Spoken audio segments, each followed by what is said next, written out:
The midday sun blazed overhead on August 19th, 1812, as Captain Isaac Hull stood on the quarterdeck of the USS Constitution, his eyes fixed on the approaching British warship.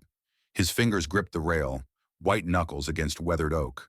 The wood was warm from hours of Caribbean heat, but his hands felt cold. They were always cold before battle, a peculiar betrayal of the body that no amount of experience could suppress. Across 400 yards of Atlantic water, HMS Guerrière cut through the swells with predatory grace. Her ensign, the Union Jack of His Majesty's Royal Navy, snapped in the wind like a challenge. Hull could see men moving on her deck through his spyglass, gun crews positioning their weapons, Marines in red coats climbing the ratlines toward the fighting tops. They were preparing to kill him and everyone under his command. Behind Hull, Constitution's deck held an unnatural silence. 450 men frozen at their stations, waiting. The only sounds: canvas snapping overhead, water rushing against the hull, Hull's own heartbeat pounding in his ears like distant drums. First Lieutenant Charles Morris approached from the waist of the ship, his boots deliberate on the deck planking. Morris kept his voice level, professional. "Sir, Guerrière is signaling. She's challenging us to close and fight." Hull almost laughed. The British captain didn't know who he was facing, didn't know that Constitution had been built for exactly this moment, didn't know that Hull had drilled his gun crews until they could fire blind, deaf, and half-dead from exhaustion. A memory flashed unbidden 7 weeks ago, running from 5 British warships, 66 hours of terror, his crew rowing until their hands bled raw. British shot splashing around Constitution's stern, each splash closer than the last. He'd escaped that nightmare by yards and minutes. Today offered no escape. Today was the test that would define everything: his career, his ship, his nation's fledgling navy. Hull turned to Morris, and his voice emerged calmer than the chaos churning in his chest. "Mr. Morris, clear for action. And tell the men—" He paused, searching for words that might matter when irons started flying. "Tell them Constitution was built for this moment. We were all built for this moment." The bosun's whistle screamed across the deck like a hunting bird. "Beat to quarters!" Constitution exploded into controlled chaos, but the question remained, hanging in Hull's mind like smoke. How does a farm boy from Connecticut end up here, facing death on an August afternoon? How does anyone? Darby, Connecticut sprawled green and endless in the spring of 1787. 14-year-old Isaac Hull stood ankle-deep in mud, his hands bleeding from the plow handles. Again. They bled every spring when the ground was still half frozen, and the handles abraded skin faster than calluses could form. His father Joseph watched from the fence line. 52 years old, back permanently bent from 3 decades of coaxing crops from reluctant soil. The old man's face held that expression Isaac had learned to dread, disappointment mixed with stubborn determination. Joseph's voice carried across the field. "You're doing it wrong, Isaac. Lean into it. Use your weight, not your arms." Isaac wanted to scream. He'd been plowing since before dawn, and the sun now stood overhead like a judge. His brothers, 12 and 10, were supposedly mending harnesses in the barn, probably sleeping in the hay instead. His mother had died last winter, fever taking her in 3 brutal days. Now it was just the 4 of them, in this cursed land that demanded everything and gave back barely enough. Beyond the muddy field, through the line of maples marking the property boundary, Isaac could glimpse Long Island Sound, silver in the afternoon light, beautiful, vast, free. The words came out before Isaac could stop them. "I can't do this anymore, Pa." Joseph Hull stiffened as if struck. "What did you say?" Isaac gestured at the field, the farm, the life stretching ahead like a prison sentence. "This. I'm not meant for this." "The ocean." Joseph's voice turned hard as winter iron. "The ocean kills boys like you. Your Uncle William fought in the war. He can afford dreams because he survived. We're farmers, we survive. That's all we do. That's all we can do." But Isaac had already made his decision. Last week in New Haven, a merchant ship captain named Thatcher had been hiring cabin boys. 50 cents a week plus meals. The money meant nothing. The escape meant everything. Isaac met his father's eyes. I'm leaving, Pa. Tomorrow morning. I already signed the papers. The slap came fast. Joseph's calloused palm connecting with Isaac's cheek hard enough to snap his head sideways. His face burned. Joseph's hand trembled as he lowered it. You signed papers? Without asking me? You would have said no. Joseph grabbed Isaac's shoulders, fingers digging in hard enough to bruise. Because I'm trying to keep you alive. You know what happens to cabin boys? Worked to death on deck, flogged for the smallest mistake, pressed into the Royal Navy if a British warship stops you. The sea doesn't care that you're American. It doesn't care about anything. Isaac refused to look away. Neither does this farm. The truth hung between them like a blade.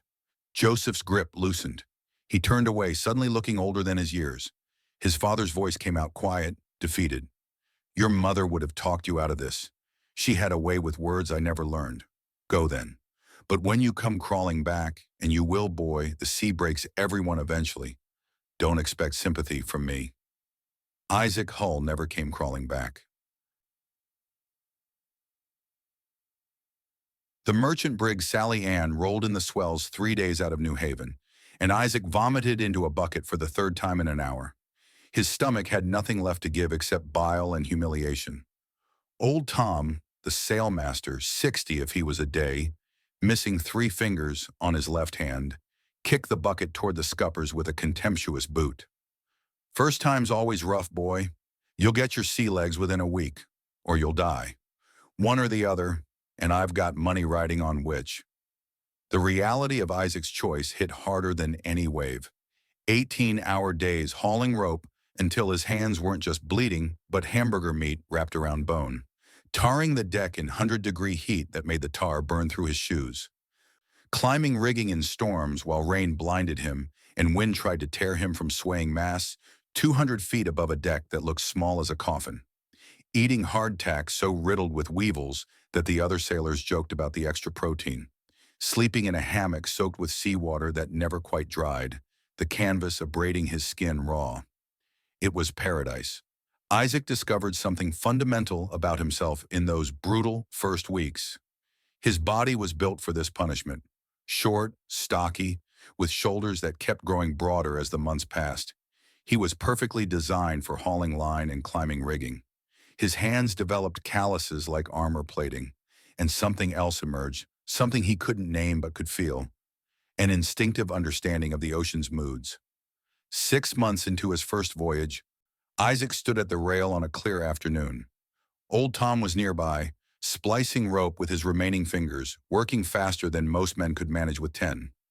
Isaac studied the horizon, then turned to the sailmaster. Storm coming. Tom squinted at the cloudless sky. How you figure, boy? Weather's fine as wine. Isaac pointed at the swells. Patterns changing. They're getting longer, deeper. And the birds, see how they're flying inland instead of following us for scraps? Tom's expression shifted from contempt to interest. You're saying we've got maybe 6 hours? Less. 4 at most. The old sailor studied Isaac with new eyes, then bellowed toward the quarterdeck. Captain, boy says storm coming. Captain Thatcher emerged from his cabin, clearly annoyed at the interruption. The sky's clear, Tom. Aye, sir. But the boy reads water like my grandmother read tea leaves, and she was never wrong. 6 hours later, Isaac had underestimated by 2 hours. The squall hit with furious intensity, but Sally Ann was prepared. Sails reefed, hatches secured, cargo lashed down. They rode it out with nothing worse than bruises and 1 cracked yard. Captain Thatcher found Isaac afterward, studying him like a puzzle that had suddenly revealed an unexpected piece. Who taught you to read weather, boy? Isaac shrugged, unable to explain what he didn't understand himself. Nobody taught me, sir. I just feel it. Thatcher nodded slowly. Keep watching, Hull. You might live through this career yet, assuming the sea doesn't claim you first. It claims most of us, eventually. July 1793 arrived with Isaac Hull, 20 years old and serving as 4th mate on the merchant ship Providence. The hurricane came out of the Caribbean like divine wrath given physical form. Waves 40 feet high turned the ocean into moving mountains. Wind screamed through the rigging at speeds that turned rain into horizontal bullets. The sky went black at noon. Providence's mainmast cracked with a sound like cannon fire, a sound Isaac would learn to recognize years later in very different circumstances. The massive wooden spar came crashing down, crushing Captain Morrison instantly. The man didn't even have time to scream before tons of wood and rigging reduced him to broken meat. First Mate Carlisle was below when the mast fell, thrown against a bulkhead hard enough to crack his skull, unconscious, bleeding from his ears. Second Mate Webb was simply gone, washed overboard by a wave that had come from nowhere. Third Mate Reynolds stood at the helm, frozen with terror, hugging the wheel but unable to make his hands turn it.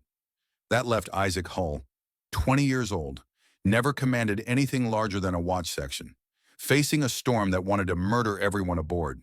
Isaac's voice cut through the howling wind. "Listen to me!" 18 terrified faces turned toward him. Every man aboard who wasn't dead, unconscious, or missing. "We can survive this, but you have to trust me and do exactly what I say." Isaac had no idea if survival was possible, but leadership often meant confident lying when the truth offered nothing but despair. "Cut away the broken masts." "All of it. It's dragging us over." Men hesitated. That mast was expensive equipment. Cutting it away meant condemning Providence to expensive repairs even if they survived. Isaac screamed the command again. "Now, or we all die in the next 5 minutes." Axes flashed. Men sawed through rigging with knives. The broken mast finally tore free and vanished into the maelstrom. Providence lurched upright, no longer dragged sideways by the wreckage. Isaac's brain worked faster than it ever had, instinct and calculation and prayer mixing into decisions that came without conscious thought. "Reef the foretop sail. Not completely. We need steerage way," a sailor yelled back through the storm. "That's insane. We'll broach and capsize." Isaac grabbed the man's shirt, pulling him close enough that their noses nearly touched. "We'll capsize for certain if we stay beam on to these seas. Trust me or swim." Providence turned, falling off before the wind. The massive ship surged forward, surfing down waves at speeds no merchant vessel was designed to reach. Too fast, suicidally fast. The hull shuddered with the strain, but she stayed upright, and that was all that mattered. For 6 hours, Isaac fought the hurricane with nothing but will and instinct. No sleep, no rest. Just constant calculation of wind and wave, and the ship's response to every tiny adjustment. His hands bled from gripping the wheel when he took over from Reynolds. His voice went hoarse from shouting orders. His mind achieved a strange clarity where exhaustion became irrelevant, and only the next decision mattered. Dawn broke with the storm's fury finally spent. Providence was battered, broken, taking on water through a dozen sprung seams. But she was afloat, and every man aboard, all 18 of them, was alive. The crew stared at Isaac like he'd performed magic, like he was something more than human. Old Tom, yes, still alive, now sailing as Providence's bosun, gripped Isaac's shoulder hard enough to hurt. "You've got it, boy. The gift. You feel the ocean's heartbeat beating inside your own chest. That can't be taught. Captains are born in moments like this one." 3 months later, Providence limped into Boston for repairs. Isaac was directing cargo operations on the dock when a man in a naval uniform approached. The stranger watched Isaac for half an hour, observing how men twice Isaac's age obeyed his directions without question. The naval officer finally spoke. "Son, how would you like to serve your country?" Isaac looked at the uniform, at the opportunity it represented. "Will I command a ship? Eventually, if you prove yourself capable and survive long enough." Isaac smiled. "Then yes." Lieutenant Isaac Hull, 25 years old, stood on the gun deck of USS Constitution in Boston Harbor and tried not to show his awe. The ship was massive beyond anything his experience encompassed, over 200 feet long, displacing 1,500 tons, carrying 450 men and 54 cannons that could reduce an enemy ship to kindling. She was also a disaster of discipline and competence. Captain Samuel Nicholson ran Constitution with old Navy methods: harsh discipline, rigid routine, fear-based compliance. The crew obeyed because they feared punishment, not because they trusted their officers. And fear, Isaac knew from hard experience, made men slow when they needed to be fast, tentative when they needed to be decisive. Isaac walked the gun deck observing. At gun number 4, a crew struggled through loading drill. Slow, sloppy. The gun captain, a grizzled Irish sailor named Sean O'Brien, barked orders, but his men fumbled with a heavy iron shot. Isaac stopped at the gun. "What's your name?" O'Brien straightened, suspicion in his eyes. "Gun Captain Sean O'Brien, sir. Number 4 gun, starboard battery." "How long to load and fire, O'Brien?" 4 minutes, sir. Regulation standard." Isaac picked up a ramrod, testing its weight. "Show me the drill." O'Brien's crew ran through the sequence. Swab the barrel to extinguish any lingering sparks. Load the powder cartridge. A flannel bag filled with black powder. Ram it home, compressing it at the breech. Load the iron shot, a 24-pound ball of solid iron. Ram it against the powder. Haul on the tackle to run the gun out through the port. Aim using the training tackle. Wait for the fire command. 4 minutes, 12 seconds. Isaac's voice stayed quiet, almost conversational. "Not good enough." O'Brien bristled, his Irish temper flaring. "Sir, that's regulation time. We're meeting the standard. Regulation gets you killed. In battle, a British gun crew will fire 3 times while you're loading your second shot. You'll be dead before you can return their fire." Isaac turned to address the entire crew, his voice carrying but not shouting. "How many of you want to die in your first engagement?" Silence. Men shifted uncomfortably. "Then we practice. Again and again and again. Until you can do this blind from smoke, deaf from gunfire, and bleeding from wounds. Because in battle, you will be all 3 of those things. The crew that survives is the crew that doesn't need to think.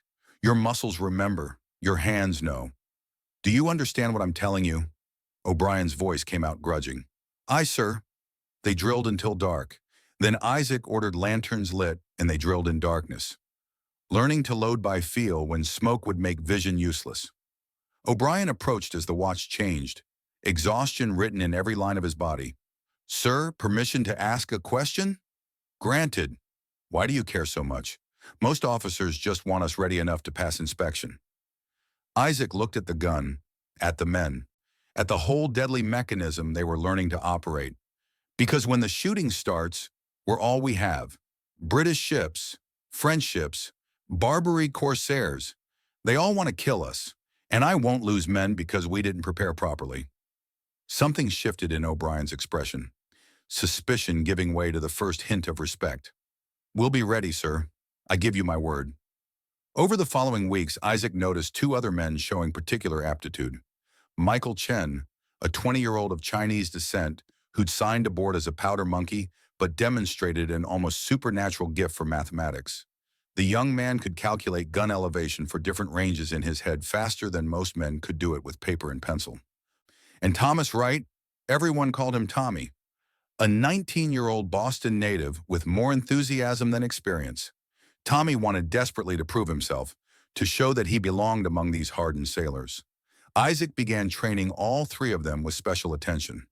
They would form the core of gun number 4's crew, and that gun would become the standard against which all others were measured.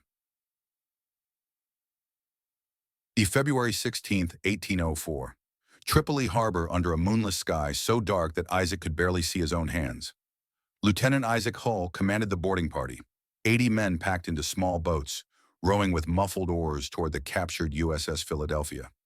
The frigate sat anchored under the fortress guns, a prize taken by Barbary corsairs months earlier. Tonight's mission: board her, burn her, escape before the fortress artillery turned them all into chum. Simple in concept, suicidal in execution, Hull's boat led the approach. Behind him, he could feel O'Brien's presence. The Irishman had volunteered instantly when Hull called for boarding party members. Chen was there too, carrying oil-soaked bundles that would turn Philadelphia into a funeral pyre.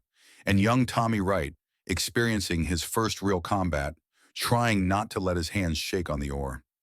They drifted the final 100 yards in silence. Philadelphia's hull loomed like a ghost ship, captured and betrayed, soon to be destroyed rather than let enemies use her. A shout erupted from Philadelphia's deck, Arabic words that Hull didn't understand but whose meaning was crystal clear. They'd been spotted. Hull's voice cut through the sudden chaos. Go! Go! Go! The boats surged forward, oars thrashing water. They hit Philadelphia's side and grappling hooks flew upward, iron claws biting into wood. Men swarmed up ropes like attacking ants. Musket fire from above. A sailor next to Hull screamed and fell backward into the water, gone before anyone could reach for him. Hull reached the deck. A Barbary pirate swung a curved scimitar at his head. Hull ducked under the blade and drove his cutlass into the man's stomach. Hot blood poured over his hands. The first time he'd killed a man in close combat. The first time he'd felt life end against his blade. No time to process. No time to think. Hull's voice carried across the deck. Chen, below decks, set the charges. Michael Chen ran, impossibly fast despite carrying 40 pounds of oil-soaked material. O'Brien and Wright fought to cover him, pistols cracking, cutlasses flashing in the minimal light. The deck became a churning nightmare of hand-to-hand combat, pistol shots at ranges so close that powder burned skin, screaming in multiple languages, the wet sounds of blades entering flesh. Hull saw Tommy Wright frozen, staring at a dead pirate whose blood was pooling on the deck. Hull grabbed the boy's shoulder. Wright, move or die! Your choice, but make it now!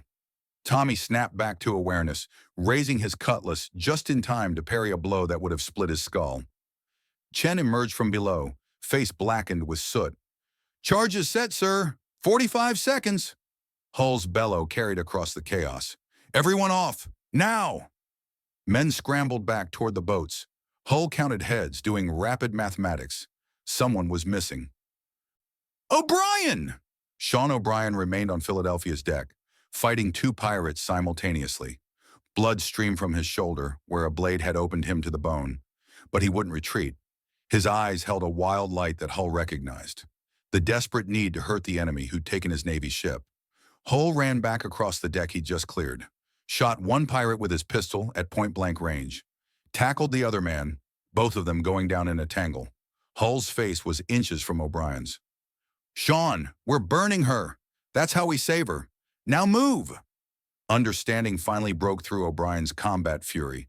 They ran together, jumped into the boat just as flames erupted from Philadelphia's gun deck. Fire spread with impossible speed, oil-soaked bundles igniting like concentrated hell. The boats rode. Behind them, the fortress guns finally woke up, cannonballs splashing into the water around the escaping Americans. One boat took a direct hit. Wood exploded. Men screamed as they were thrown into the harbor. Hull's boat stopped, turned back toward the screams. Chen's voice held shock. Sir, we have to go.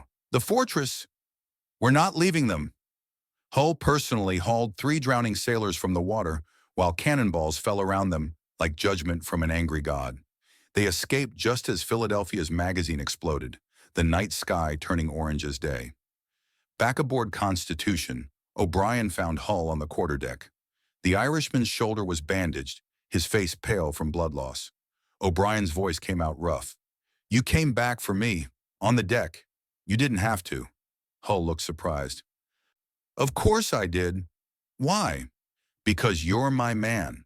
I bring my men home. Always. From that moment forward, Sean O'Brien would have died for Isaac Hull without hesitation. 1810 brought Captain Isaac Hull, now 37 years old, to command of USS Constitution, his ship, his responsibility, his chance to prove everything he believed about leadership and preparation. She was in terrible condition. 2 years of neglect under indifferent command. Rigging rotted in places, guns showing rust, crew discipline somewhere between poor and non-existent. First Lieutenant Charles Morris delivered the damage assessment in Hull's cabin. Sir, we have 17 men in the brig for various infractions. Grog rations are regularly exceeded. Gun drills haven't been conducted in 6 months. Hull walked Constitution's deck, cataloging every failure. He stopped at gun number 4. O'Brien stood there, now 42, graying at the temples but still powerfully built. Hull's voice held warmth. Sean, how's your crew? O'Brien straightened unconsciously. Rusty, sir. But we remember Tripoli. We remember what proper training feels like. Then help me teach the others. Over 18 months, Hull transformed Constitution from a neglected warship into a precision instrument of naval warfare. The training revolution he implemented went far beyond standard drill. Gun crews practiced with canvas covers over the gun ports, learning to load in total darkness. Hull randomly pulled men from crews mid-drill, forcing the others to adapt to sudden casualties. Every man learned three positions. Gunner could become loader, loader could step up to gun captain if needed. Hull instituted speed competitions between gun crews. Winners received extra grog rations. Losers practiced through the night until they matched the winners' times. But most importantly, Hull described battle honestly. He gathered the crew and painted the reality they would face. Some of you will die. The rest will watch friends die beside you. If you panic when it happens, everyone dies. If you do your job despite the horror, we survive. I can't promise safety. I can promise that preparation gives you the best chance you'll ever have. Michael Chen, now 34 and serving as a senior gunner, appreciated the mathematical approach to gunnery Hull emphasized. Sir, at 300 yards with standard elevation, the shot arc will... Hull cut him off with a smile. Will miss unless you account for the ship's roll, the target's movement, and wind affecting the ball's flight. I know, Chen. That's why we practice until all those calculations become instinct. Tommy Wright had grown into a solid sailor at 27, though he still carried the eager-to-please attitude of his youth. He watched Hull's training methods with fascination. Mr. O'Brien, the captain's different from other officers I've served under. O'Brien, securing a gun tackle, nodded. Aye, lad. Most officers train crews to pass inspections. Captain Hull trains us to survive battles. There's a universe of difference between those two things. Gars, June 18, 1812. Congress declared war on Great Britain. The reasons tangled together in complicated knots of national pride and economic necessity. British warships stopping American vessels, searching for deserters, pressing American sailors into Royal Navy service regardless of citizenship. British support for Native American resistance on the frontier. American ambitions toward Canada. And underneath it all, a deep belief that Britain still treated the United States as a wayward colony instead of an independent nation. Hull received his orders in Chesapeake Bay. Put to sea immediately. Rendezvous with Commodore Rogers' squadron. Begin hunting British merchant ships and warships. Within 48 hours, Constitution was at sea, holds full, crew ready, guns loaded. July 16, 1812. Late afternoon, Constitution's lookout spotted sails on the horizon. Hull cleared for action, thinking he'd found friendly ships. But as Constitution drew closer, the truth became horrifyingly clear. British ensigns, 5 ships, HMS Guerrière, HMS Shannon, HMS Belvidera, HMS Aeolus, and HMS Africa, a 64-gun ship of the line that could blow Constitution into splinters. Collectively, the British squadron mounted over 240 guns and carried nearly 2,000 men.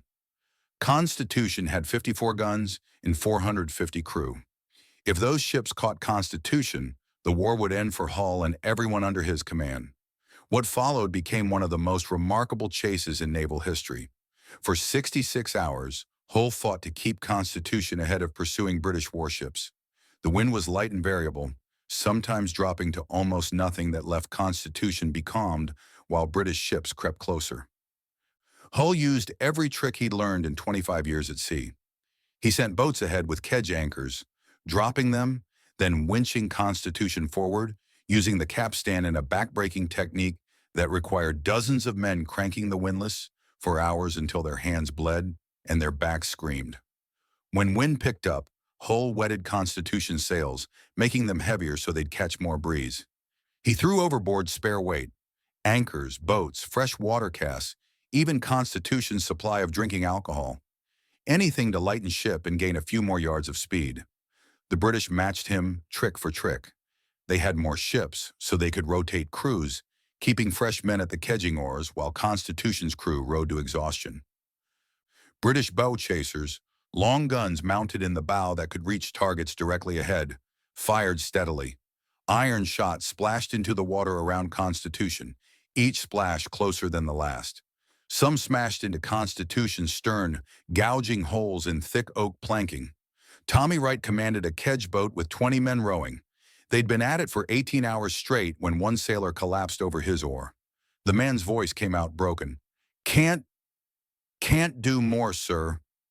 Tommy looked back at Constitution, at Hull standing calm on the quarterdeck despite the nightmare unfolding around them. Tommy's voice found strength he didn't know he possessed. Captain Hull came back for O'Brien in Tripoli, jumped back onto a burning ship for one man. "You think he'll abandon us now?" "Row!" They rowed. Hour 62 brought Hull's most desperate gamble. He spotted rain squalls approaching, dark columns of precipitation marching across the ocean. Squalls meant wind, but they also meant danger. A ship caught sideways by a squall with full sail could be dismasted or capsized. Morris saw what Hull was planning. "Sir, if we head into that squall with all sails set and catch it at the wrong angle," Hull's voice stayed level, "then we dismast and die. But if we stay here, we're captured and die. I'll take the gamble where we control something." Constitution turned toward the squall. The British, seeing this maneuver, tried to follow. Hull timed it with precision, born from decades of reading wind and weather. Constitution hit the squall at exactly the right angle. Sails already adjusted for maximum advantage. Wind hammered down like a physical blow.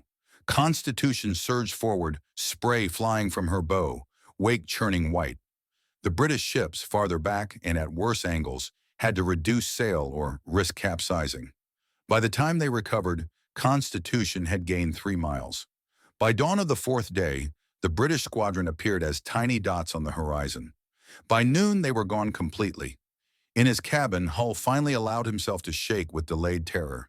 For 66 hours, he'd projected absolute calm, unshakable confidence. Now alone, the facade crumbled. A knock interrupted his collapse. "Sir, it's O'Brien." Hull composed himself with effort. "Enter." O'Brien carried a cup. "Thought you could use this, sir. It's real coffee, not the tar we serve the crew." Hull accepted the cup, hands trembling enough that coffee nearly spilled. O'Brien noticed but said nothing. Hull's voice came out raw. "Sean, I was terrified. Every hour of those 66 hours I was terrified." "Yes, sir, so were we. But you never showed it. That's why we made it. We'd have followed you into hell itself if you'd asked." After O'Brien left, Hull opened his journal and wrote, "Leadership is the art of confident lying. You pretend certainty until certainty becomes real. Today I lied for 66 hours. Tomorrow I'll need to do it again. And I will, because that's what command means." August the 2nd, 1812. Constitution docked in Boston for resupply and repairs. A merchant captain brought Hull interesting intelligence over dinner. "Captain, HMS Guerrière is cruising alone off Nova Scotia.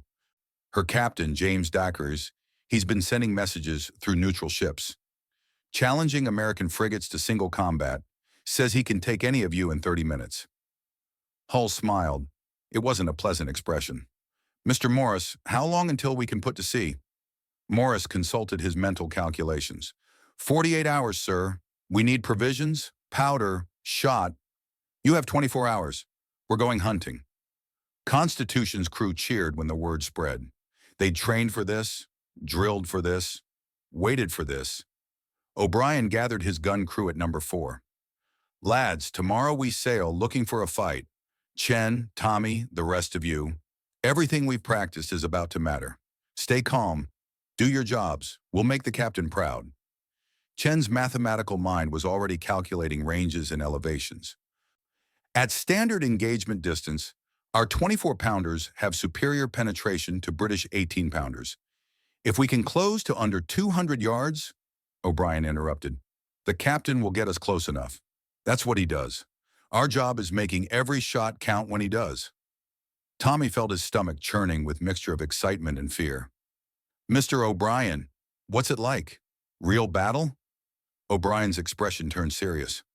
"It's noise so loud you can't think, smoke so thick you can't see, terror so deep you want to run screaming, but you don't run. You load your gun, you fire, You load again. You keep doing your job until either you're dead or the enemy is beaten. That's all battle is, Tommy. Doing your job while hell happens around you. Constitution sailed at dawn on August 3rd. For 16 days, Hull searched Canadian waters, questioning every ship they encountered, following every rumor and sighting of British frigates. The crew's tension built with each empty day. Supplies dwindled, tempers shortened. August 19th arrived with Constitution's lookout scanning empty horizons from the main topgallant crosstrees. 2 hour odd p.m. Sail ho! Hull grabbed his spyglass and climbed the ratlines with speed that belied his 43 years. He trained the glass on the distant sail. A frigate, British lines, heading toward them instead of away. Hull descended to the deck. Mr. Morris, clear for action. Beat to quarters.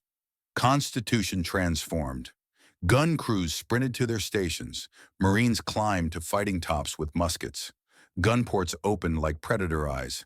The ship became what she was built to be, a weapon. Hull walked the gun deck one final time. Stopped at number 4. O'Brien stood ready, hands steady on his gun's training tackle. Chen had already calculated 3 different engagement ranges. Tommy gripped a ramrod, knuckles white. Hull's voice carried quiet confidence. Sean, Michael, Tommy, today's the day we prove what we are. O'Brien met his captain's eyes. We're ready, sir. We've been ready since you took command. Hull nodded. Good, because I'm taking us in close. Very close. Wait for my command to fire. How close, sir? Hull's smile held edges like broken glass. Close enough to shake hands with the devil himself. The distance closed. 300 yards, 200, 100. Through his glass, Hull could read the name painted on the British frigate's stern, Guerrière, the ship that had challenged them. The captain who'd boasted he could win in 30 minutes. Hull checked his pocket watch. 4:47 p.m. 13 minutes until the first shot would be fired. 13 minutes until everything changed. On Guerrière's quarterdeck, Captain James Richard Dacres watched the approaching American frigate and felt the first cold finger of doubt touch his spine. The American ship was larger than intelligence had suggested, better handled, and she wasn't running. Dacres was 33, son of Vice Admiral James Dacres, nephew of Rear Admiral Richard Dacres. The Royal Navy wasn't just his career, it was his birthright, his burden, his chance to prove he deserved the family name. His father's last letter sat in Dacres' cabin. Words burned into memory. When will you make a name for yourself, James? Your cousins have all distinguished themselves. You command a frigate. Do something with it. Dacres had spent 3 months challenging American frigates through neutral intermediaries, boasting in Halifax taverns that he could take any American ship in 30 minutes. Now one was coming to collect on that boast. First Lieutenant Bartholomew Kent approached. Sir, that's definitely one of the American 44s. Heavier guns than we mount. Perhaps we should... Dacres cut him off. We should what, Mr. Kent? Run? After I spent months challenging them to fight? Caution isn't cowardice, sir. No, but it's also not glory. Dacres watched the American ship close. Clear for action, Mr. Kent. We'll show these colonials what the Royal Navy can do. Kent hesitated, doubt written in his eyes. Then, aye, sir. Guerrière's deck erupted into organized chaos as her crew prepared for battle. Dacres didn't notice Kent's hesitation, didn't see the doubt spreading among his officers, fatal mistakes that would cost him everything. The distance closed, both ships maneuvering, testing, probing for advantage. 5:00 p.m. arrived with the sun still high. Guerrière's starboard battery erupted in flame and thunder, 19 guns firing in rippling sequence, each muzzle flash bright as lightning against the afternoon sky. The sound rolled across the water like judgment itself. Aboard Constitution, Hull watched British iron scream toward his ship. Most shots missed. Long range, both vessels moving, British gunners still finding their rhythm. But 3 cannonballs connected with sounds like the world cracking open. Hull waited for the damage report, forcing his breathing to stay measured. A midshipman sprinted up from below, face flushed with excitement rather than fear. The boy's voice cracked. Sir, the shots bounced. They hit our hull and just bounced off. Hull raised his telescope. training it on Constitution's waterline. A British 24-pound shot lay on the deck where it had fallen after striking the hull and ricocheting harmlessly away. Constitution's live oak construction, wood so dense it weighed nearly twice what regular oak did, had turned British iron into useless scrap metal. Someone deeper in the ship bellowed with wild joy. "Huzzah! Her sides are made of iron!" The cry spread through Constitution like wildfire. "Old Ironsides! Old Ironsides!" Hull felt the morale surge lift his crew. Fear transformed into confidence in the space between heartbeats. But he couldn't let them get cocky. Overconfidence killed sailors as dead as British guns. Hull's voice cut through the cheering. "Steady! One lucky bounce doesn't win battles. Return to your stations." The celebration died, but the energy remained. Focused now, channeled into deadly purpose. Across 400 yards of ocean, Captain Dacres stared at his shot bouncing ineffectively off the American frigate's hull. Impossible.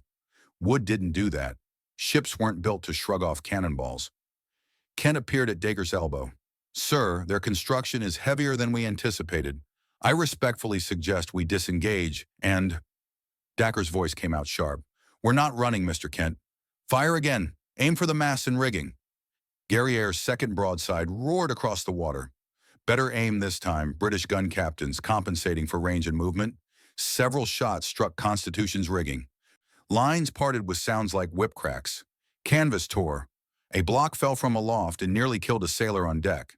But Constitution didn't slow, didn't stop, just kept coming, closing the distance with predatory patience. Hull checked the range. 300 yards, still too far for what he planned.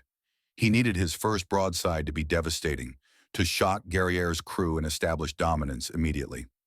Morris shifted his weight, anxiety bleeding through his professional composure. "Sir, the crew is anxious. They want to return fire." Hull kept his eyes fixed on Guerrière. "Tell them patience wins battles. Anger loses them. We fire when I give the order and not 1 second before." Another British broadside crashed out. This one better still. Dacres' crews were finding their rhythm now. A shot smashed through Constitution's number 7 gun port. The 24-pound iron ball struck 2 men directly, reducing them to scattered meat and bone. Blood sprayed across the gun deck in arterial patterns. Screaming erupted. "Corpsman! Corpsman!" Surgeon Amos Evans and his mates ran forward with their bags of primitive tools.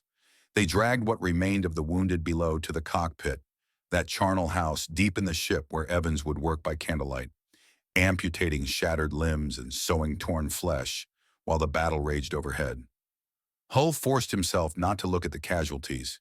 Couldn't afford distraction, couldn't afford emotion. Just cold calculation of angle and distance and the perfect moment to unleash hell. 250 yards. Guerrière fired again. More impacts. Constitution's main top-gallant mast cracked under the strain of accumulated damage. The spar fell in a controlled crash. Constitution's crew had been trained to cut away damaged rigging before it could cause worse problems. Men jumped aside as tons of wood and canvas thundered down. 200 yards.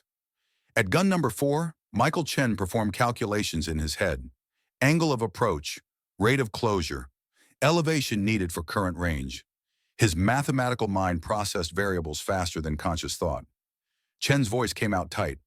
"Mr. O'Brien, at this range with 3-degree elevation, we could start landing shots effectively. Why aren't we firing?" O'Brien gripped his gun captain's lanyard, muscles coiled with readiness. "Because the captain knows something we don't, lad. Trust him. When Captain Hull says fire, we'll fire. Until then, we wait." Tommy Wright stood ready with a ramrod, hands shaking despite his best efforts to control them. This was different from the Tripoli raid. That had been quick, brutal, over in minutes. This was methodical torture, standing still while the enemy pounded you, waiting for permission to strike back. 150 yards. Hull could see individual British sailors now. Saw their gun captain pointing at Constitution, shouting orders Hull couldn't hear. Saw the next gun crew swabbing their barrel, preparing for another shot. 100 yards, almost ramming distance. Insane range for a ship-to-ship engagement. Most captains opened fire at 400 yards and maneuvered to maintain that distance. Hull was doing the opposite, closing until the ships were nearly touching. 50 yards. Point-blank range. Gun muzzles almost overlapping. At this distance, Constitution's 24-pounders would punch through Guerrière's lighter construction like paper. Hull's voice rang across the deck with absolute authority. All guns! Fire as they bear! Constitution's starboard battery erupted as a single entity.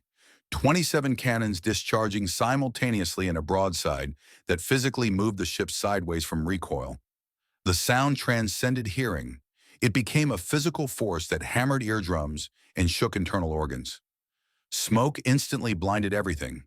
The world disappeared into choking gray clouds that reeked of sulfur and death.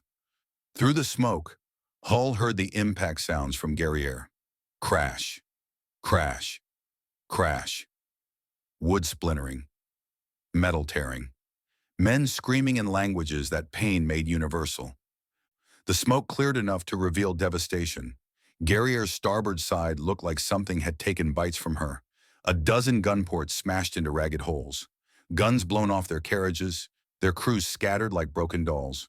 Her mizzenmast, already damaged by previous broadsides, cracked with a sound like breaking bones. O'Brien's voice cut through the ringing in everyone's ears.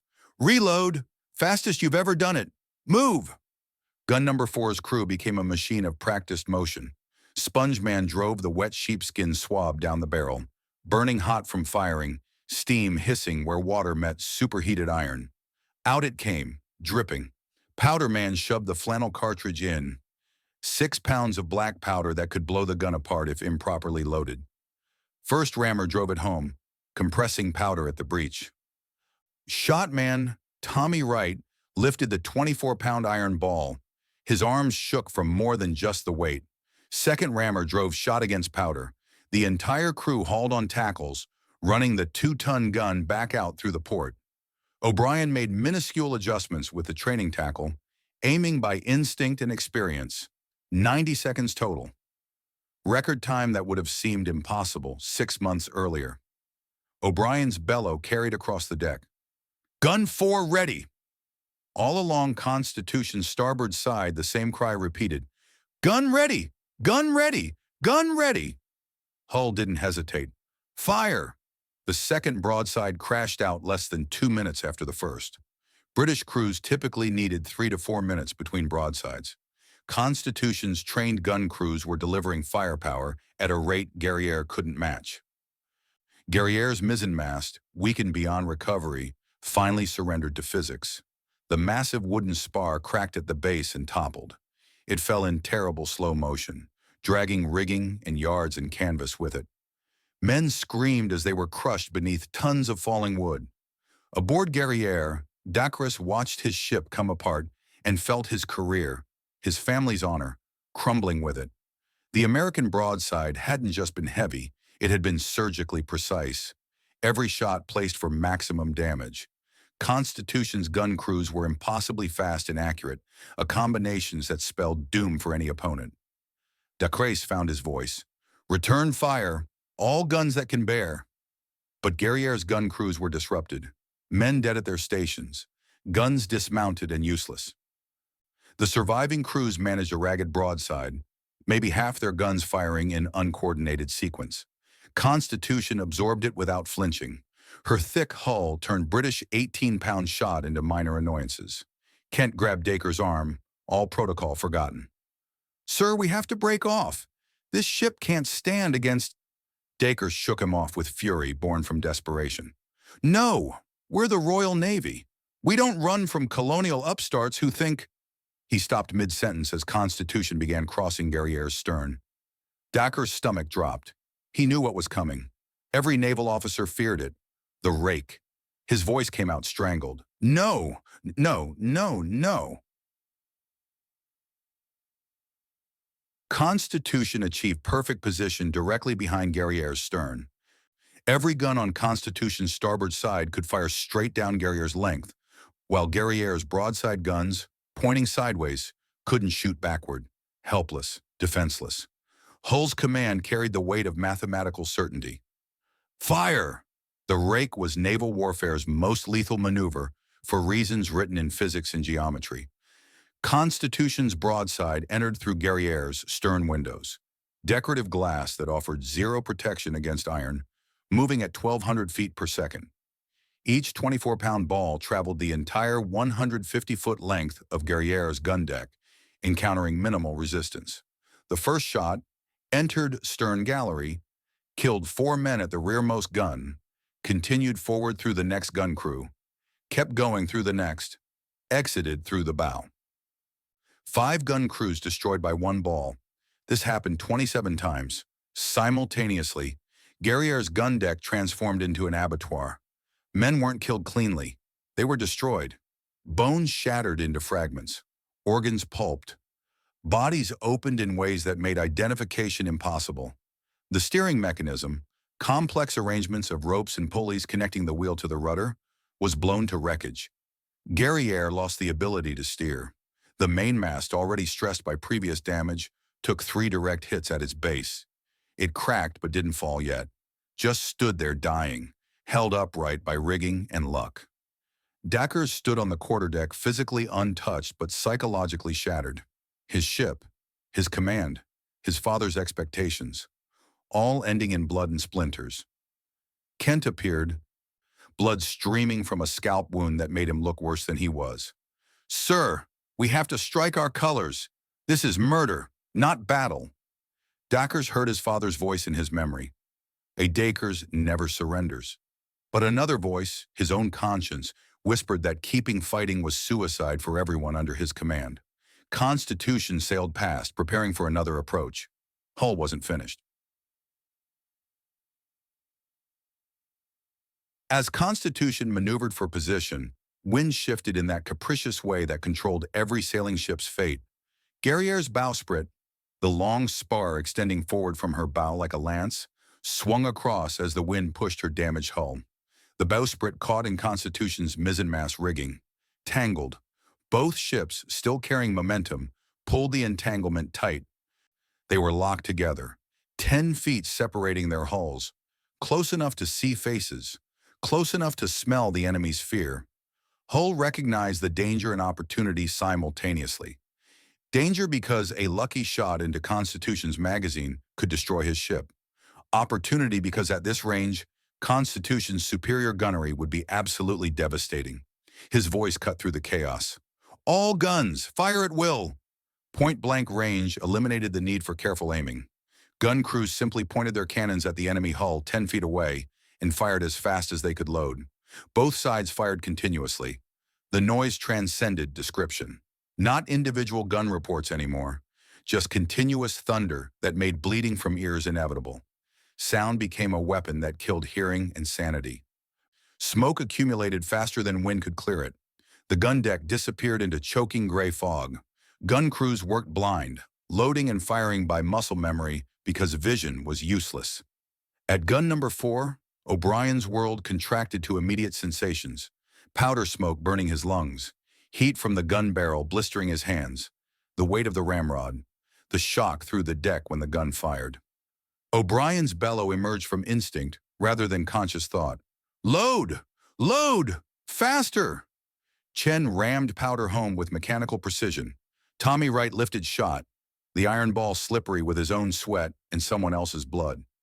O'Brien aimed into smoke, pointing where memory suggested enemy hull existed. O'Brien pulled the lanyard. "Fire!" The gun roared, recoiled. 6 men hauled it forward again. A British shot came through their gun port, missing the gun by inches but decapitating the man standing next to Chen. The headless corpse remained upright for 1 impossible second before collapsing. Blood fountained from the neck stump, spraying everyone nearby. Chen froze. His mathematical mind tried processing what his eyes had just witnessed and failed completely. O'Brien's hand connected with Chen's face in a slap hard enough to leave a mark. "Chen, don't think! Load!" Chen moved on autopilot, picking up another powder cartridge with hands that shook. This was what Hull's training had prepared them for, when conscious thought stopped working, when muscle memory took over, when the only way to survive was becoming a machine that loaded and fired until either you died or the enemy did. Tommy discovered something about himself in that moment. He could function in hell. His hands worked the ramrod. His body moved through the loading sequence. Some distant part of his mind watched himself perform and marveled at the disconnect between terror and action.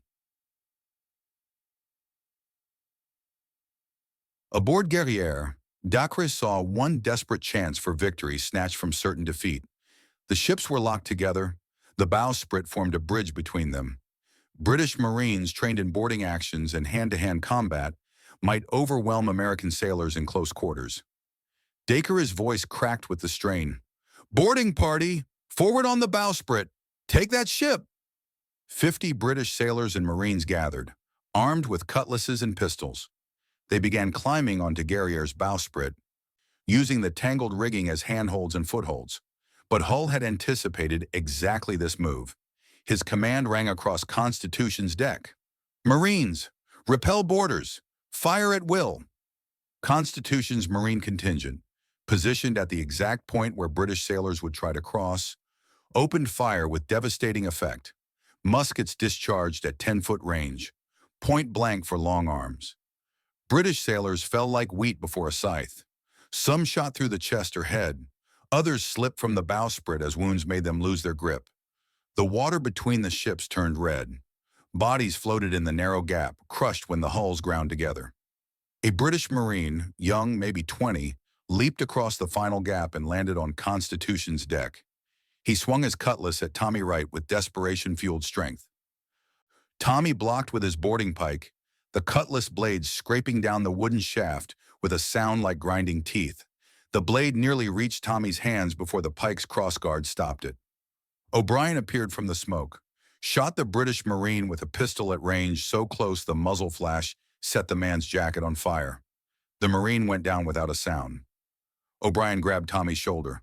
"Stay close to me, lad. Don't go wandering off." The boarding attempt failed within 3 minutes of initiation. Bodies hung from the bowsprit like grotesque ornaments, floated in the bloody water, littered both decks in postures that only death allowed. Guerrière's mainmast had absorbed punishment beyond any wood's endurance. Hit repeatedly by Constitution's 24-pounders, weakened at the base, stressed by the ships rolling in the swells. One final shot from Constitution struck the base square on. The crack was audible over continuous gunfire, a sound like the earth splitting. Time seemed to dilate. The mast leaned slowly, degrees at a time. Rigging began parting under the strain. Yards tilted at impossible angles. Men on Guerrière's deck looked up in horror, started running, too slow. Crash. The mainmast fell, taking the foremast with it in a cascade of destruction. Over 100 feet of wood and canvas and rigging crashed down. The sound was apocalyptic. Men screamed as they were crushed instantly. Others were trapped under rigging, slowly suffocating as hemp coils tightened around their chests. Guerrière was now completely dismasted. No sails, no propulsion, no steering. A floating wreck at the mercy of wind and current. The ships separated as the bowsprit tore free from Constitution's rigging, the tangled rope finally giving way. Sudden silence descended. Not true silence. Men groaning, wounded crying, water slapping against hulls. But the guns stopped. That continuous thunder finally ceased. Hull surveyed his ship. Damage reports filtered up from below. 7 dead, 7 wounded. Rigging cut up but repairable within hours. Hull intact, barely scratched. Guns operational, ship still combat capable. Across the water, Guerrière wallowed in the swells like a dying whale. Mast gone, gun ports shattered, water already visible through shot holes below her waterline. She was sinking slowly, settling deeper with each passing minute. Morris's voice held carefully neutral tones. "Sir, should we finish her? One more broadside would send her down." Hull considered. He could end this decisively. One more devastating broadside into Guerrière's shattered hull would sink her in minutes. But there were 250 British sailors on that ship. Sailors who had fought bravely under a captain whose pride exceeded his judgment. Men who would drown if Hull chose to press his advantage. Hull's voice came out quiet but firm. "We'll give them a chance to surrender honorably. Prepare boats for prisoner transfer. And tell Surgeon Evans to prepare for British wounded. We treat them the same as our own. That's not negotiable." Morris looked surprised. Sir, that's unusually generous. Hull met his first lieutenant's eyes. This is war, Mr. Morris, not murder. There's a difference, and I intend to remember it. Aboard Guerrière, Dacres faced the hardest decision of his life with smoke still drifting across his ruined deck. His ship was finished. Water poured through dozens of shot holes below the waterline. The pumps couldn't keep up, already knee-deep in the hold and rising. 71 men dead or dying, 61 wounded, many grievously. The surgeon worked in conditions that made proper medicine impossible, and the American ship, Constitution, pulled away to make repairs, still fully capable of fighting. If she came back, one more broadside would send Guerrière to the bottom. Kent appeared, his face gray with exhaustion and shock. "Sir, we have to strike the colors." Dacres looked at the Union Jack still flying from what remained of Guerrière's rigging. His father's flag. His family's flag. The flag that had ruled the oceans for 2 centuries. The flag that represented everything the Royal Navy meant. To lower it meant admitting defeat, admitting the Americans were equals or better, admitting his own catastrophic failure. But to keep fighting meant murdering his remaining crew for the sake of pride. Dacre's voice came out barely above a whisper. "Mr. Kent, strike the colors." Kent looked shocked despite having suggested it himself. Actually doing it, actually surrendering a Royal Navy warship, felt like sacrilege. But Kent turned and gave the order. "Strike the colors! Haul down the ensign!" The Union Jack came down slowly, the symbol of surrender that no Royal Navy captain ever wanted to order. Guerrière had surrendered. Hull's boat crew rowed him across to Guerrière through water still littered with debris and bodies. He climbed aboard using a rope ladder, his boots finding purchase on blood-slick deck planking. The gun deck was a vision from hell. Blood everywhere, pooled in low spots, splattered on bulkheads, dripping from overhead beams. Wounded men lying among the dead because there was nowhere else to put them. The smell was overwhelming. Gunpowder, blood, voided bowels, and the unique stench of violent death. Dacres met Hull at what remained of the quarterdeck. His uniform was torn. A minor wound on his leg left a dark stain spreading down his white breeches. He offered his sword with hands that trembled slightly. Dacre's voice was steady despite everything. "Captain Hull, I surrender HMS Guerrière and her crew to your custody." Hull took the sword, examined it briefly, a beautiful weapon, probably passed down through Dacres's family, then handed it back. Hull kept his tone respectful. "Captain Dacres, you fought with great courage against superior force. Keep your sword. You've earned the right to it." Dacres stared at the returned weapon like he didn't understand what it meant. You're returning it? But I surrendered. I lost. Dishonored my ship." Hull's voice gentled. "You're an honorable enemy, not a criminal. In war, we're opponents, but we're both naval officers. That means something that transcends flags and nations." For the first time, Dacres' carefully maintained composure cracked. His eyes reddened, though no tears fell. "My father, Vice Admiral Dacres. How can I face him after this?" Hull placed a hand on Dacres' shoulder, a gesture that crossed the enemy boundary into shared humanity. "You faced an enemy with superior firepower and construction. You fought bravely. You surrendered only when continuing would have been murder of your own men. No shame in that. The shame would be if you'd run before the fight started." Dacres looked at Hull with new eyes, seeing past the enemy uniform to the man beneath. "You're not what I expected, Captain Hull. The Americans we've captured before were crude, boastful." Hull smiled sadly. "War is terrible enough without adding unnecessary cruelty. Now let's see to your wounded. My surgeon is excellent, and he'll treat your men as well as mine." Over the next 6 hours, Constitution's crew transferred Guerrière's survivors. 194 British sailors and Marines crossed to the American ship. The wounded came first, carried in makeshift stretchers, while they groaned and screamed. Surgeon Amos Evans worked without pause, moving between American and British wounded with complete impartiality. His cockpit became an international surgery where nationality meant nothing and suffering was the only currency that mattered. O'Brien helped carry British wounded below. He passed Tommy right on the ladder, both men covered in blood that belonged to other people. O'Brien's voice held rough kindness. "You did good today, lad. Real good." Tommy looked at his hands. They still shook despite the fighting being over. "I killed a man, Sean." Looked him in the eyes while Mr. O'Brien shot him. "I watched him die." O'Brien stopped, forcing other sailors to navigate around them on the narrow companionway. And he was trying to kill you. That's war, Tommy. It's not glorious. It's not noble. It's just necessary sometimes. You'll remember his face forever. I remember all mine, 43 of them now. But you did your duty. That's all any man can do." Chen, meanwhile, found himself examining Guerrière's construction with professional interest despite the carnage around him. The British ship was built lighter, thinner planking, frames spaced farther apart, designed for speed and maneuverability, not for standing and sustained gun battles. Chen's analytical mind processed the implications. They built her to run down merchant ships and avoid ship of the line, not to fight heavy frigates like Constitution. Captain Dacre never had a chance. An American sailor nearby overheard. "Then why'd he fight?" Chen shrugged. "Pride, probably. Or pressure. Maybe both." Night fell with the grim work continuing. Hull faced a decision that had been building since the surrender. Guerrière was sinking.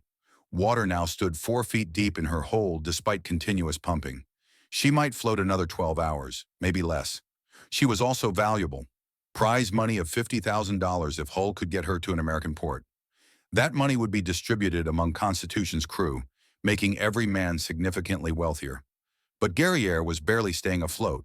Towing her to Boston would take weeks through waters patrolled by British squadrons. If they encountered enemy warships, Constitution would be trapped, unable to maneuver effectively while towing a wreck. Morris presented the argument for salvage. "Sir, if we can save her, the prize money alone." Hull cut him off. "We can't save her, Mr. Morris. She's sinking, and I won't risk Constitution and everyone aboard for money." Morris persisted. "The crew has earned that prize money through blood, sir." Hull's voice hardened. "The crew has earned their lives through excellent performance. I intend to make sure they keep those lives." "We burn Guerrière." The decision was made. August 21st dawned clear and warm. All British survivors had been transferred to Constitution. All useful supplies salvaged. Spare sails, rigging, powder, shot, Guerrière's bell, and some of her guns. Hull and Dacre stood together on Constitution's deck, watching American sailors prepare to destroy Guerrière. They set fires in multiple locations. Oil-soaked bundles placed strategically to ensure total destruction. The flames spread quickly, consuming the ship that had carried Dacre's dreams and honor. Dacre watched his command die, silent, stoic in that particularly British way. But tears ran down his face, grief that couldn't be contained no matter how rigid the upper lip. Hull said nothing. What words could possibly help? Sometimes silence was the only appropriate response to another man's pain. By 3 p.m., fire reached Guerrière's magazine, the powder storage deep in her hold. The explosion was massive, thunderous. Guerrière disintegrated in an expanding sphere of flame and debris and smoke. Pieces of the ship, wood, metal, canvas, rained down into the ocean across hundreds of yards. Then nothing, just empty sea and smoke dissipating in the wind.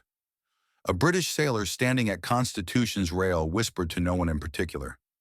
She was a good ship, deserved better. An American sailor nearby, one of O'Brien's gun crew, responded quietly. Aye, she was. They all are. The two men, enemies by flag, brothers by trade, stood in shared silence as the smoke cleared. Hull set course for Boston, carrying his cargo of prisoners and the weight of what he'd accomplished. In his cabin that night, he opened his journal and wrote by candlelight, "We destroyed a British frigate today, killed 71 men and wounded 61 more. We also saved 194 British sailors from drowning. I'm not certain which action will define us in history's judgment. Perhaps both. War is neither glorious nor simple. It is necessary, terrible, and profoundly human. We brought out the worst in ourselves, violence, destruction, death, but also the best, courage, honor, mercy, sacrifice. Tomorrow we must explain to America what we have done. That we won, yes, but that winning cost 78 men their lives. That victory and tragedy are not opposites, but companions. I pray this is remembered.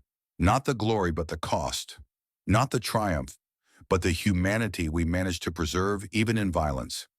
Hull closed the journal and extinguished the candle. Sleep would not come easily. It never did after battle. The faces of the dead, American and British both, would visit his dreams. But underneath the sorrow and exhaustion, Hull felt something else. Satisfaction that his crew had performed flawlessly, that Constitution had proven herself superior, that he'd brought most of his men through alive. Tomorrow would bring new challenges. Tonight, he allowed himself to feel what he'd accomplished. On deck, the watch changed. British prisoners, paroled on their honor, mingled with American sailors. Enemies forced into proximity, discovering they had more in common than their flag suggested. A British sailor named William Hutchins, 24 years old and burning with resentment, whispered to a group of fellow prisoners, "Lads, listen. There's only 50 Americans on this deck. We're 90 strong. Half the Americans are sleeping." An older British sailor, a weathered veteran named Thomas Moore, shook his head. "Hutchins, we gave our parole. Our word as sailors." Hutchins' voice dropped lower, more urgent. "The officers gave parole. We didn't. We're not bound by what they promised." The seed was planted. Whispered conversations spread through the British prisoners, assessing guard positions, counting weapons, calculating odds. Somewhere in the darkness, someone told someone else who told Decrez. The captain faced a choice that would define whether he was truly honorable or just expedient. Constitution sailed through the night, carrying secrets and tensions that could explode into violence. Below decks, British prisoners plotted. On the quarterdeck, Hull maintained his watch, unaware that the battle might not be finished after all. And in a cabin given over to Dacre, as befitted his rank, the defeated British captain wrestled with his conscience and his oath, and what duty demanded when honor and advantage pulled in opposite directions. The war was not over. For some aboard Constitution, it might just be beginning. August 23, 1812. 2 days after Guerrière's destruction, Constitution sailed south toward Boston, carrying 450 Americans and 194 British prisoners in uncomfortable proximity. The British weren't confined to the brig. Impossible given the numbers. They occupied sections of the lower deck, the orlop, anywhere space could be found. Guarded, yes, but the Americans were spread thin. In many areas, British prisoners outnumbered their captors. Hull understood the danger. 200 men who felt humiliated and defeated, packed together where resentment could ferment into violence. But he also understood that treating them like animals would guarantee the explosion he hoped to avoid. So British wounded received the same medical care as Americans. British sailors got the same rations: salt pork, hardtack, watered rum. British officers were given parole, freedom to move about the ship on their word of honor they wouldn't attempt escape or violence. A calculated gamble that could end in mutiny and disaster. Below decks in the British prisoner section, William Hutchins gathered followers with the patience of a man who knew rushed action meant failure. His voice stayed low, urgent, persuasive. Hutchins gestured subtly toward the American guards. 50 Americans on this deck. We're 90. Look at them, half asleep, the rest exhausted from battle. We could take them in under a minute. Thomas Moore, the older sailor who'd objected before, tried again. "Hutchins, this is madness. We gave our word." Hutchins' eyes flashed with contempt. "You didn't give anything. Captain Dacres gave his word. We're common sailors. We're not bound by officer promises made without consulting us." The argument held seductive logic. Officers had surrendered on behalf of men who'd never been asked. Traditional naval practice, yes, but it left common sailors feeling their agency had been stolen. Another prisoner, a young Marine named William Davies, leaned in. "What's your plan, Hutchins? We take this deck. Then what?" Hutchins had thought this through with care that bordered on obsession. "We take the guards' weapons. Move fast to the magazine and armory before they can organize resistance. Most American sailors are exhausted, still recovering from battle. We seize control of the ship, sail her to Halifax, become heroes instead of prisoners. Moore shook his head. You're dreaming. Even if we took the ship, we'd need to sail her hundreds of miles through American waters. With a crew that doesn't know this particular vessel, we'd be recaptured or sunk before making British waters. But Hutchins' vision had already infected minds more desperate than wise. 20 British sailors began making subtle preparations, noting guard rotations, identifying weapons, planning the perfect moment to strike. A British Marine corporal named James Fletcher, loyal to his oath despite imprisonment, watched the conspiracy grow. Finally, he sought out an officer. He found daggers in the cabin Hull had provided. The defeated captain sat writing letters he might never be able to send, explaining his failure to people who might never forgive it. Fletcher knocked. Sir, begging pardon, but there's something you need to know. Dacres listened to Fletcher's report with mounting dread. Some of his men planned mutiny against their captors, would seize Constitution if they could, would violate the parole Dacres had given on behalf of his entire crew. The implications crashed down like physical weight. If his men mutinied, Dacres' word would be proven worthless. His honor, the only thing remaining after defeat, would be destroyed, and the Americans who treated British prisoners with unexpected decency would be betrayed. But if the mutiny succeeded, Dacres might retake Constitution, return to Halifax not as a defeated captain, but as a conquering hero who turned defeat into stunning victory. His father might forgive the initial loss if Dacres redeemed it spectacularly enough. Option 1. Honor his parole, stop the mutiny, condemn himself to lifelong shame. Option 2. Allow the mutiny, possibly redeem his defeat, but live knowing he'd achieved it through oath-breaking. Dacres heard his father's voice from childhood, teaching him what the Dacres name meant. Honor isn't what you do when people are watching, it's what you do when no one would ever know if you'd betrayed your principles. Dacres stood. Take me to Captain Hull, immediately. Fletcher looked surprised.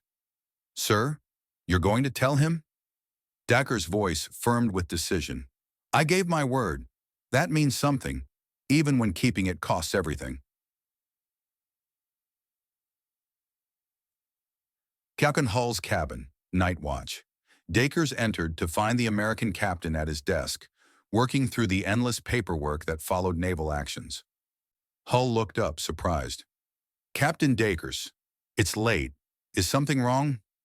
Dacres forced the words out before courage failed. Captain Hull, I have intelligence. Some of my men are planning to seize your ship. Hull's expression didn't change. He set down his pen with deliberate care. Continue. Dacres detailed what Fletcher had reported. Hutchins leading maybe 20 conspirators. Plans to overpower guards, seize weapons, take Constitution by force. When Dacres finished, silence held the cabin. Hull studied the British captain with eyes that missed nothing. Finally, Hull spoke. Why are you telling me this? Dacres met his gaze without flinching. Because I gave my word as an officer and gentleman. I will not betray that oath, even to save my career or redeem my defeat. Hull nodded slowly, something like respect dawning in his expression. Captain Dacres, this conversation remains between us. Your men don't need to know you informed. They need a captain they can respect when you return home. Dacres felt surprise crack through his composure. You're protecting my reputation, even though I was your enemy? Hull's voice held patient explanation. You're not my enemy, Captain Dacres. You were my opponent. There's a universe of difference. Now let me handle this situation. You've done your duty by informing me. After Dacres left, Hull sat in darkness, considering options. He could arrest Hutchins and the conspirators, but that would create martyrs, fuel resentment, possibly trigger the very violence he hoped to avoid. No, this required a different approach. The following morning, Hull ordered all British prisoners assembled on deck.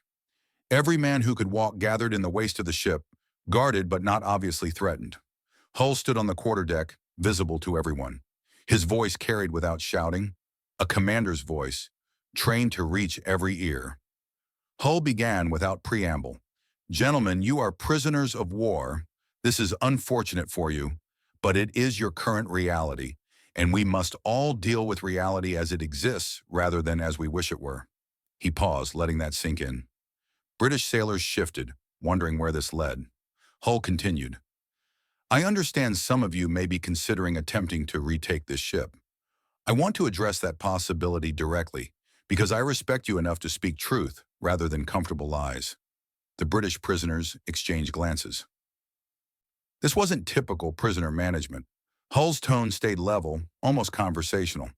First, you outnumber my crew in some areas of this ship.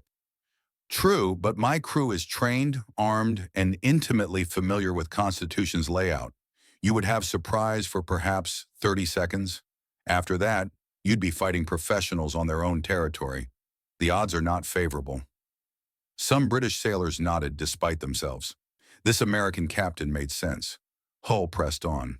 Second, even if you succeeded in taking Constitution, which would cost lives on both sides, you would then need to sail her to Halifax, through American-controlled waters, pursued by American warships, with a crew that doesn't know this particular ship's quirks and characteristics. You would likely sink, be recaptured, or both. More nodding. The plan's flaws became obvious when stated plainly.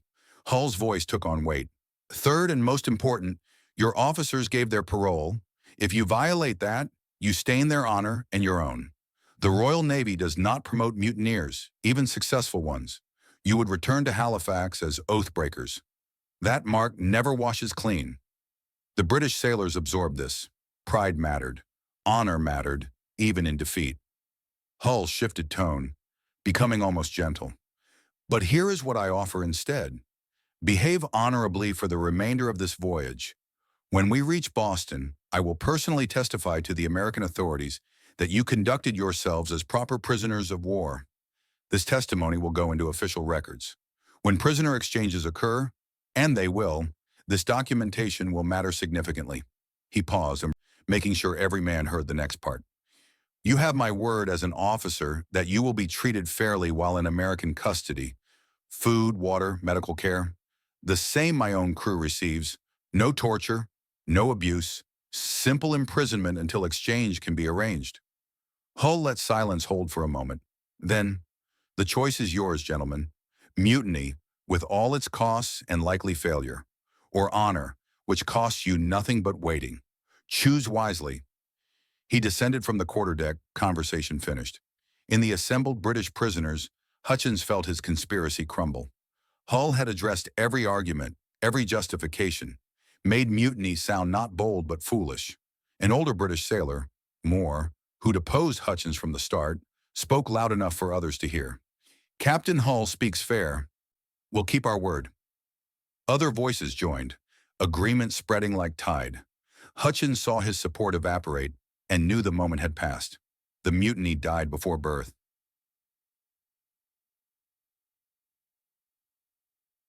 That night, O'Brien found Tommy Wright on deck during the midnight watch. The young sailor stared at empty ocean, lost in thoughts that showed in his troubled expression. O'Brien leaned against the rail. Can't sleep, lad? Tommy's voice came out hollow. I keep seeing him, the British Marine you shot during the boarding attempt. He had a pocket watch. Fell out of his jacket when he went down. I saw it. Had an engraving. To William, with love, mother.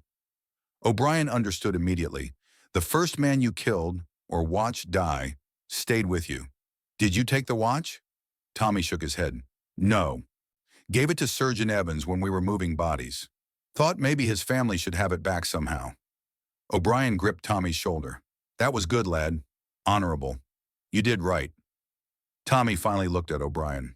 How do you carry it? All the men you've killed? How do you live with their faces in your memory? O'Brien considered carefully. This was important. How Tommy processed his first real combat would shape the kind of man he became. O'Brien's voice held hard-won wisdom.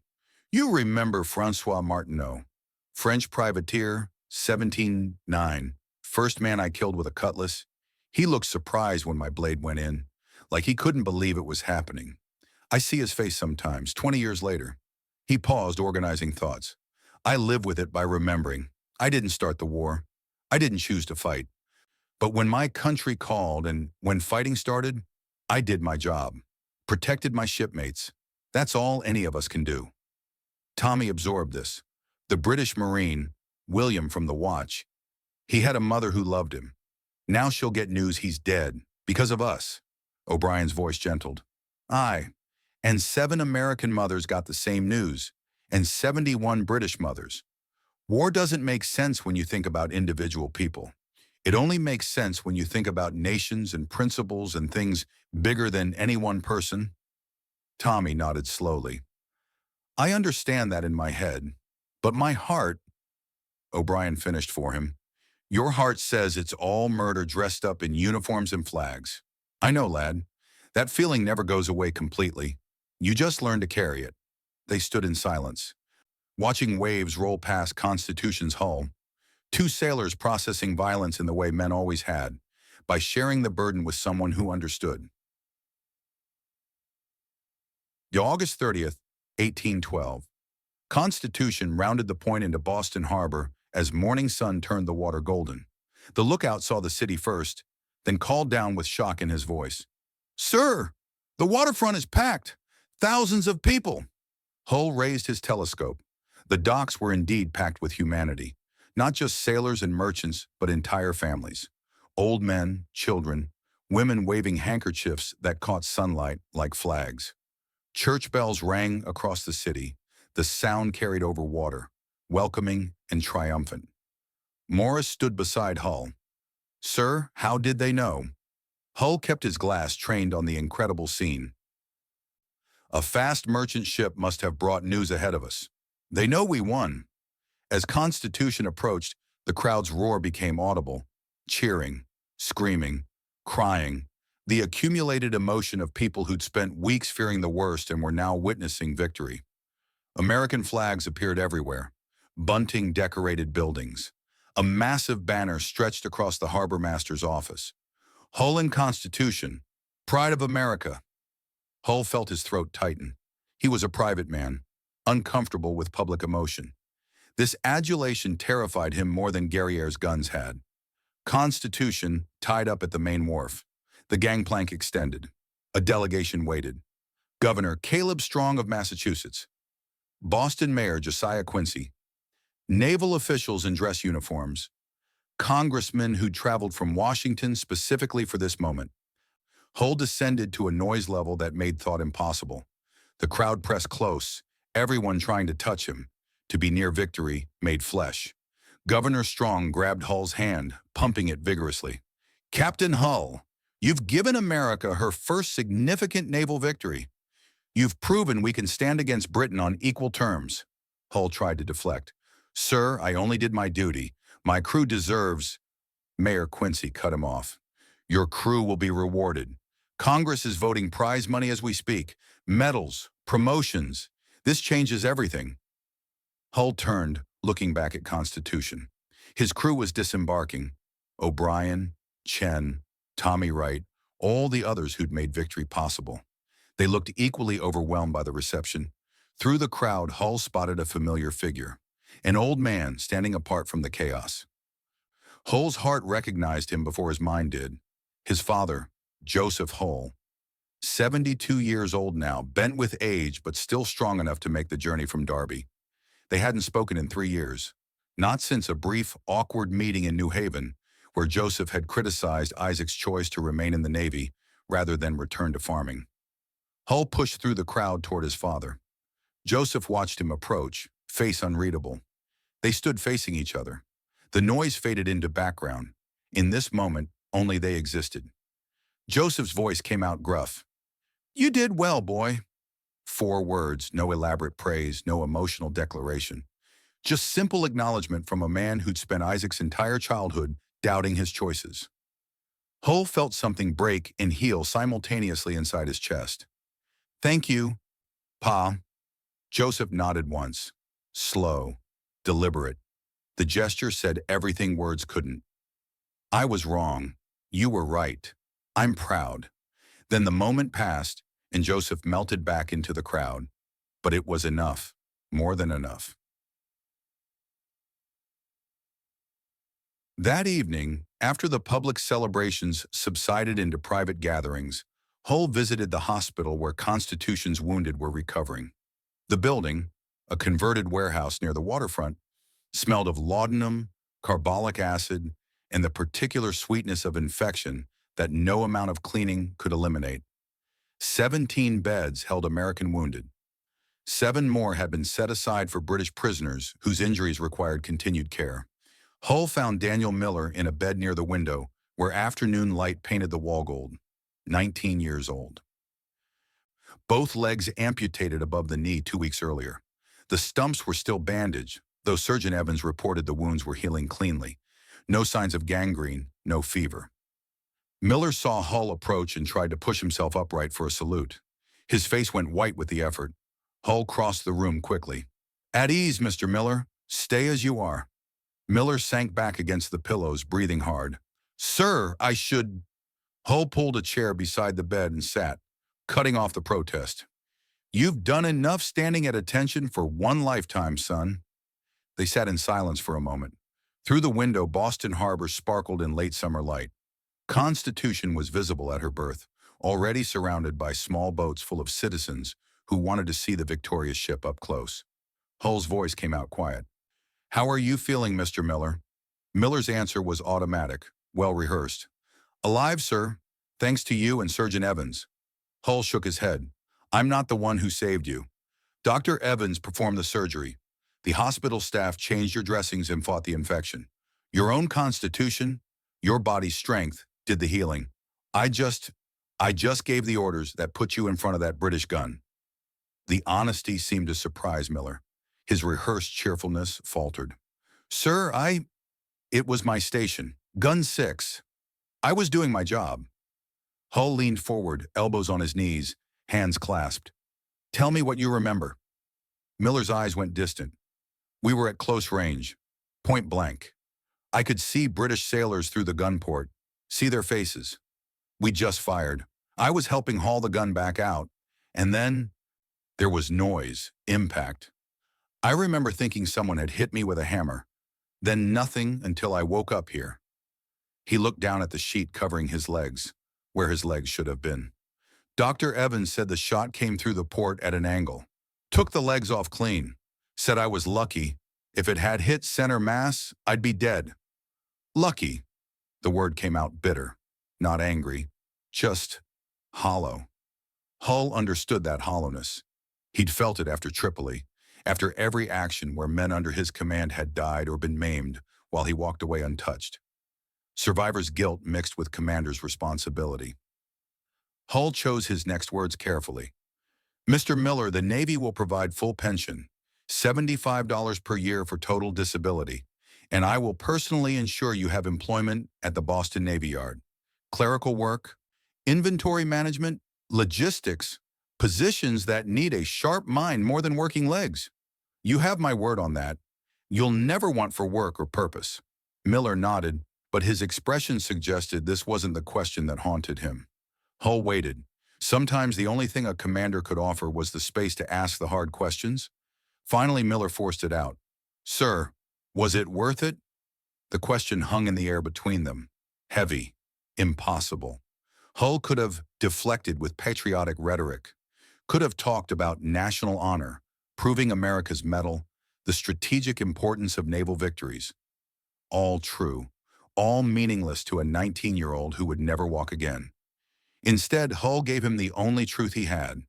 Hull's voice stayed level, honest. "I don't know if it was worth it. That's not for me to judge. But I know this. You fought for your country when she called. You stood at your gun and did your duty while iron flew and men died around you. Your sacrifice, and the sacrifice of every man who fought that day, meant something real." He paused, making sure Miller was listening. "Constitution's victory proved that America can defend herself, that we're not Britain's wayward colony to be pushed around at will. That proof matters. It changes how the world sees us, how we see ourselves." Hull's hands tightened. "But does that matter enough to justify your legs? Your future? I can't answer that. Only you can. And whatever answer you arrive at, whether you decide it was worth it or whether you spend the rest of your life angry at me, at the Navy, at God himself, that's your right. I won't judge you for it." Miller stared at Hull, surprise written across his young face.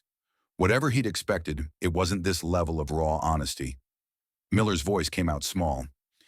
Other officers who visited, they talk about glory, honor, how I should be proud. But I don't feel proud, sir. I feel angry, and then I feel guilty for feeling angry. Like I'm betraying something. Hull nodded. You're not betraying anything. You're being human. Glory is for people who weren't there, for people who didn't pay the price. You have every right to be angry. He stood, preparing to leave, then stopped, turned back. Mr. Miller, one more thing. In 30 years, some young officer will ask me what I'm most proud of in my career. You know what I'll tell him? Miller shook his head. Hull's voice carried absolute conviction. Not the victory, not the glory, the 66-hour chase in July. When I kept my crew alive while 5 British ships hunted us. No glory in running, no victory. Just bringing my men home. That's what a captain does. That's all a captain can do. He met Miller's eyes directly. I brought you home, son. You're alive. You have a future, even if it's not the future you plan. And as long as you're breathing, you have choices. That's more than 78 men from that day can say. Hull left before Miller could respond. As he walked down the hospital corridor, he heard quiet sobbing from Miller's room. Not despair, something else. Maybe the beginning of acceptance. Maybe just the release of pressure that had been building since the boy woke up without legs. Hull hoped it was the former, but he knew better than to assume. British prisoners were held in Boston's makeshift POW facility, actually a converted warehouse near the harbor, until formal exchange arrangements could be made with His Majesty's government. Before Dacres was transferred to permanent detention, he requested one final meeting with Hull. They met in Hull's temporary office at the Navy Yard, a sparse room with a desk, 2 chairs, and a window overlooking Constitution's berth. 2 captains who'd tried to kill each other a fortnight ago, now sitting across worn wood in awkward peace. Dacres spoke first, his hands resting on the desk. The hands trembled slightly, aftermath of combat stress that Dacres tried to hide. Captain Hull, I wanted to thank you before the transfer. Hull gestured dismissively. Thank me? For what, Captain? I defeated you, destroyed your ship, and you're now a prisoner awaiting exchange. Seems an odd occasion for gratitude. Dacre managed a small smile. For not humiliating me. For returning my sword when you had every right to keep it as trophy. For treating my men with decency they had no right to expect from an enemy. He paused. And for not revealing that I informed you about Hutchins' mutiny plot. Hull's expression softened. You did what honor required. A gentleman doesn't thank another gentleman for recognizing that. Dacre pulled a letter from his jacket, carefully folded, edges already worn from repeated reading. My father wrote, Vice Admiral Dacres. He's disappointed, naturally. Losing a ship is never forgivable in his eyes. But he acknowledged that you testified to Congress about my conduct in battle. Hull remembered that testimony. The Congressional Committee had pressed him hard, trying to extract claims of British cowardice or incompetence. Hull had refused, had stated clearly that Dacres fought with skill and courage against superior force, that Guerrière's defeat resulted from being outgunned and outbuilt, not from failures of command. Dacre's voice held genuine gratitude. That testimony, your honest assessment, helped more than you can know. My father said if the American captain who defeated me respected my conduct, then perhaps the defeat wasn't entirely shameful. Hull shifted uncomfortably. I spoke only truth. You fought well. Your crew fought well. You were simply facing a ship designed to be superior to yours. Dacre stood, extending his hand across the desk. Captain Hull, I hope when this damnable war ends, we can meet again. As friends rather than opponents. Hull rose and shook the offered hand firmly. I hope so too, Captain Dacres. You're a good officer. Britain is fortunate to have you, and your father should be proud. You kept your honor even in defeat. That's rarer than victory. They never met again. Dacres was exchanged in 1813, returned to active service, and rose through the ranks despite the Guerrière loss. He died in 1853 as a rear admiral, having lived a distinguished career. Hull died a decade earlier in 1843, but they corresponded for 30 years, letters discussing naval tactics, ship design, the peculiar ironies of war. A friendship forged in violence, sustained by mutual respect across an ocean and two flags. Their final exchange came in March 1843, 2 months before Hull's death. Duchrays wrote asking about Constitution's construction techniques. Hull replied with technical details, then added a postscript. Strange to think that if we'd met in a Halifax tavern instead of at sea, we might have shared drinks and stories rather than cannonballs. War makes enemies of men who might otherwise have been friends. That, more than the violence, is war's greatest crime. Dacres kept that letter until his own death, a decade later. The political impact of Constitution's victory rippled outward from Boston, like waves from a stone dropped in still water. In Washington, President James Madison used the victory in speeches before Congress. Our naval forces have proven that American courage and American craftsmanship can stand against the world's greatest navy. This victory heralds a new era for our young republic. Congress, energized by the first good news in a frustrating war, authorized funds for additional frigates. The naval budget doubled. In New York, Philadelphia, Baltimore, and Charleston, naval recruitment offices were overwhelmed with young men eager to serve. The Navy, which had struggled to maintain crew numbers, suddenly had waiting lists. In London, the reaction was very different. First Lord of the Admiralty, John Wilson Croker received Dacres' battle report in his office overlooking Whitehall. He read it once, then again, unable to reconcile the words with 2 centuries of British naval dominance. Captain Thomas Hardy, veteran of Trafalgar, where he'd held the dying Nelson, stood waiting for Croker's response. Croker's voice came out flat. An American frigate defeated one of ours in single combat, Hardy confirmed. Yes, my lord.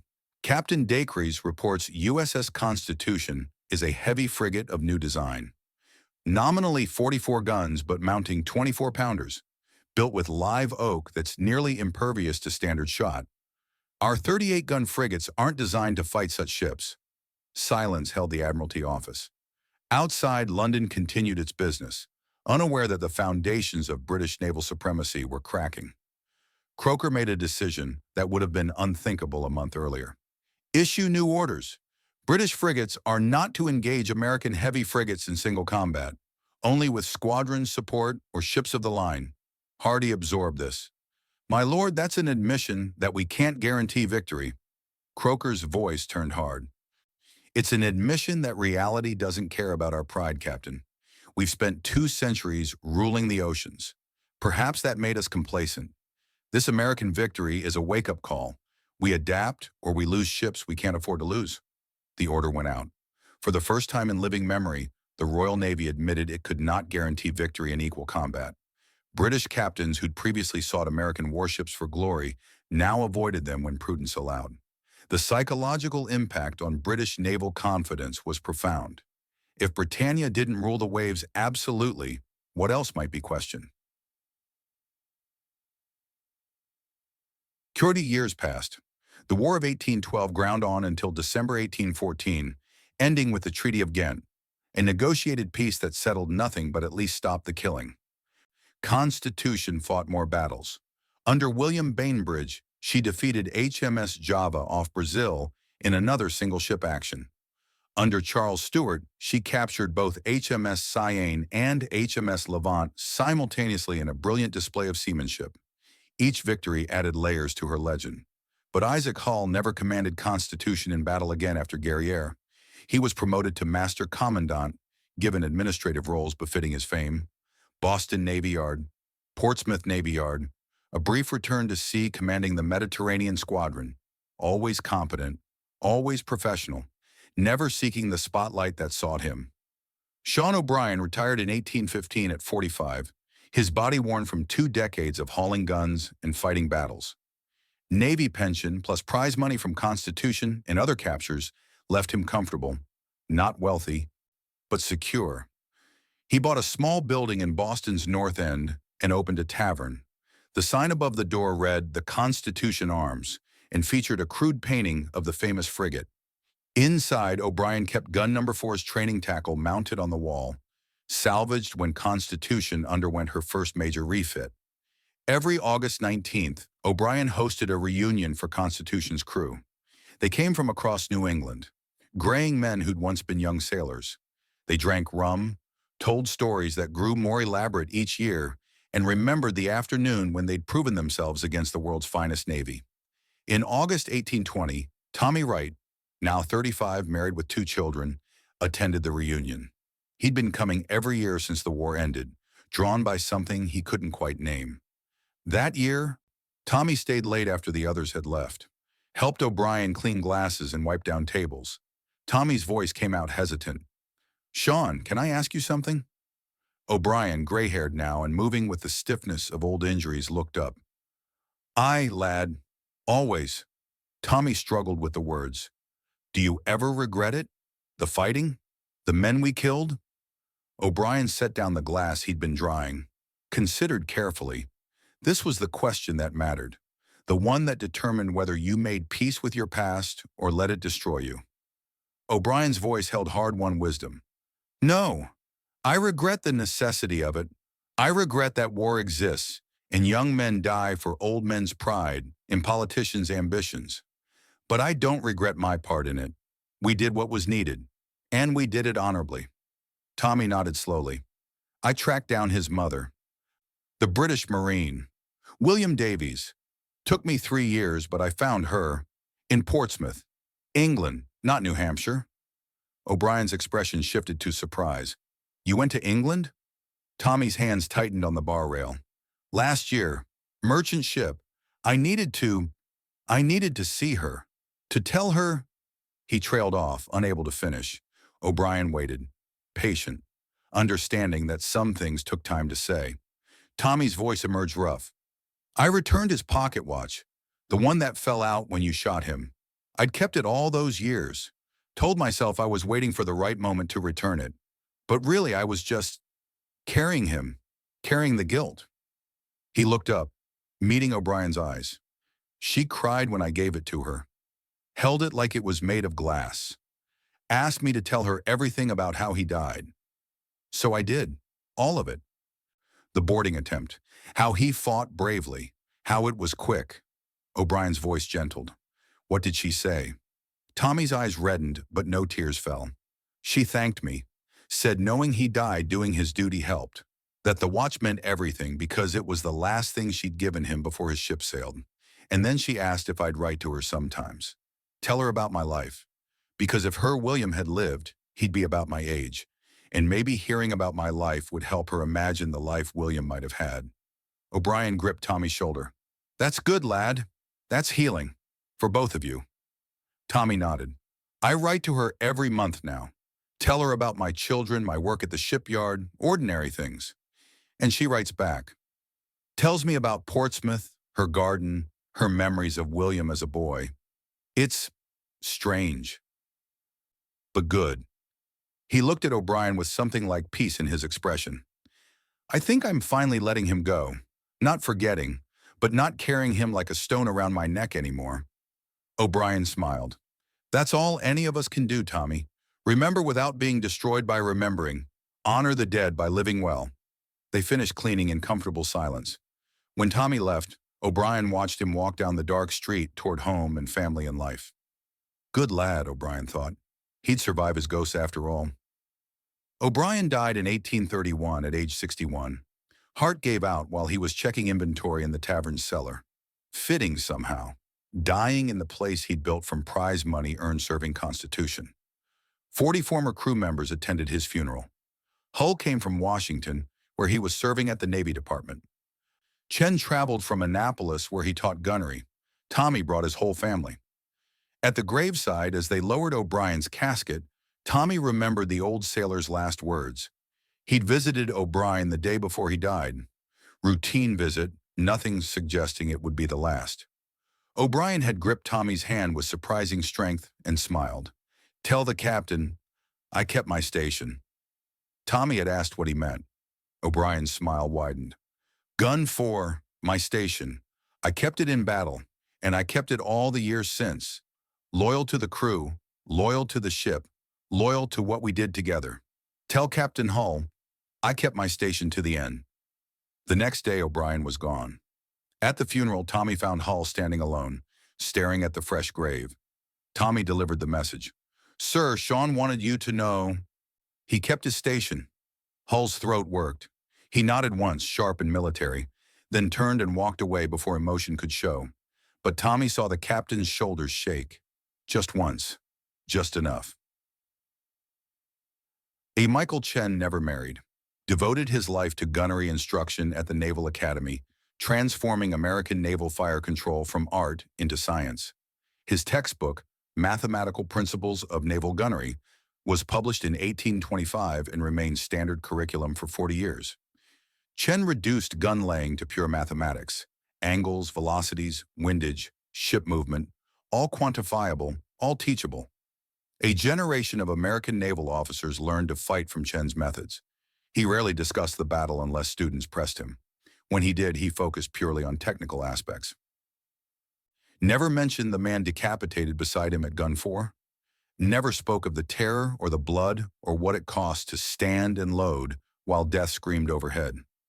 One persistent midshipman asked in 1846, year before Chen died, Sir, what's the secret to effective gunnery? What separates good gun crews from great ones? Chen's answer came without hesitation, words he'd refined over decades of teaching.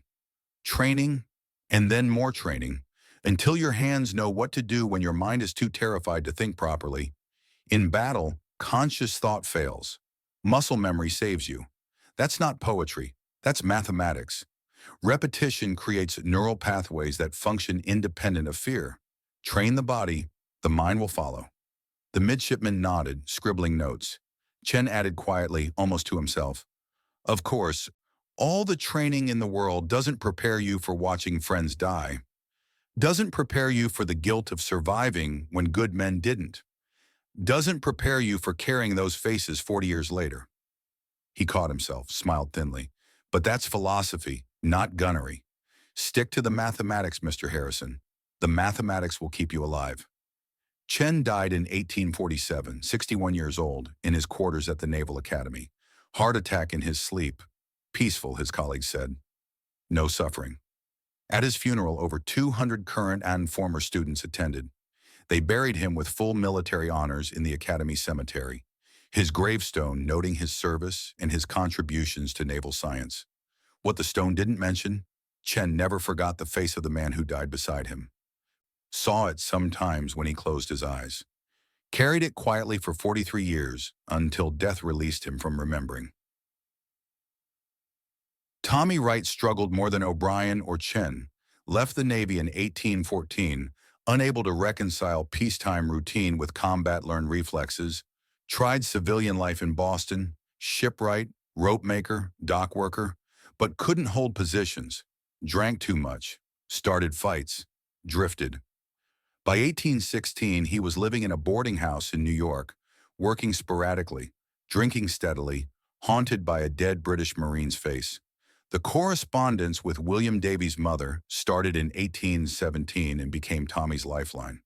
Writing to her forced him to maintain some structure, some purpose. If he was too drunk or too lost, the letters stopped and she worried. Her worry gave him reason to pull back from the edge. Her letters helped too. She wrote about ordinary life in Portsmouth, her garden, her neighbors, the weather. Mentioned William occasionally, sharing memories that made him human rather than haunted specter. In one letter dated June 1818, she wrote, My dear Thomas, I want you to know something. When you first came to my door, I hated you for being alive when my William was dead, hated you for your American voice and your guilt and everything you represented. But as we've corresponded, I've come to see you're as much a victim of that wretched war as William was. You both did your duty. You both paid prices no young men should have to pay. William is gone, but you're here. And if some good can come from his death, perhaps it's that his memory helped you find your way back to living. Don't waste the life you have, Thomas. Don't waste it drinking or fighting or punishing yourself for surviving. Live well, live fully. Let that be William's legacy, that his death somehow helped another young man choose life over slow suicide. With affection, Margaret Davies. Tommy read that letter 17 times the day it arrived, kept it in his jacket pocket for 3 years until the paper wore thin and the ink faded. It changed something. Not instantly, not completely, but gradually Tommy pulled himself together, found steady work at the New York Navy Yard, married in 1820, a widow named Catherine with a young son from her first marriage, had 2 more children, built a life that looked from outside almost normal, but the pocket watch he stayed in his desk drawer. William Davies' watch. Margaret had insisted Tommy keep it when he tried to return it.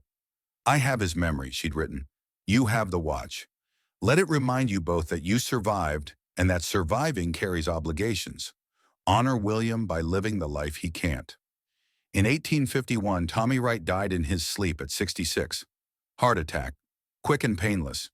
At his funeral, his son Thomas Jr., named for his father, found the pocket watch while going through papers. Found also 33 years of correspondence with Margaret Davies, carefully preserved and organized. Thomas Jr. traveled to Portsmouth, England in 1852 to meet the woman who'd corresponded with his father for decades. She was 81, frail but sharp-minded. She asked him to bury the pocket watch with her when she died. William should have it back, she explained. And your father should be free of it finally. They've both carried it long enough. Margaret Davies died 3 months later. Thomas Jr. honored her request. The pocket watch that had haunted his father for 40 years finally came to rest with the man it had belonged to. 2 men, 2 countries, connected by violence and sustained by a mother's forgiveness and a guilty man's need for redemption. War creates these strange bonds, connections forged in blood that sometimes become more meaningful than connections forged in peace.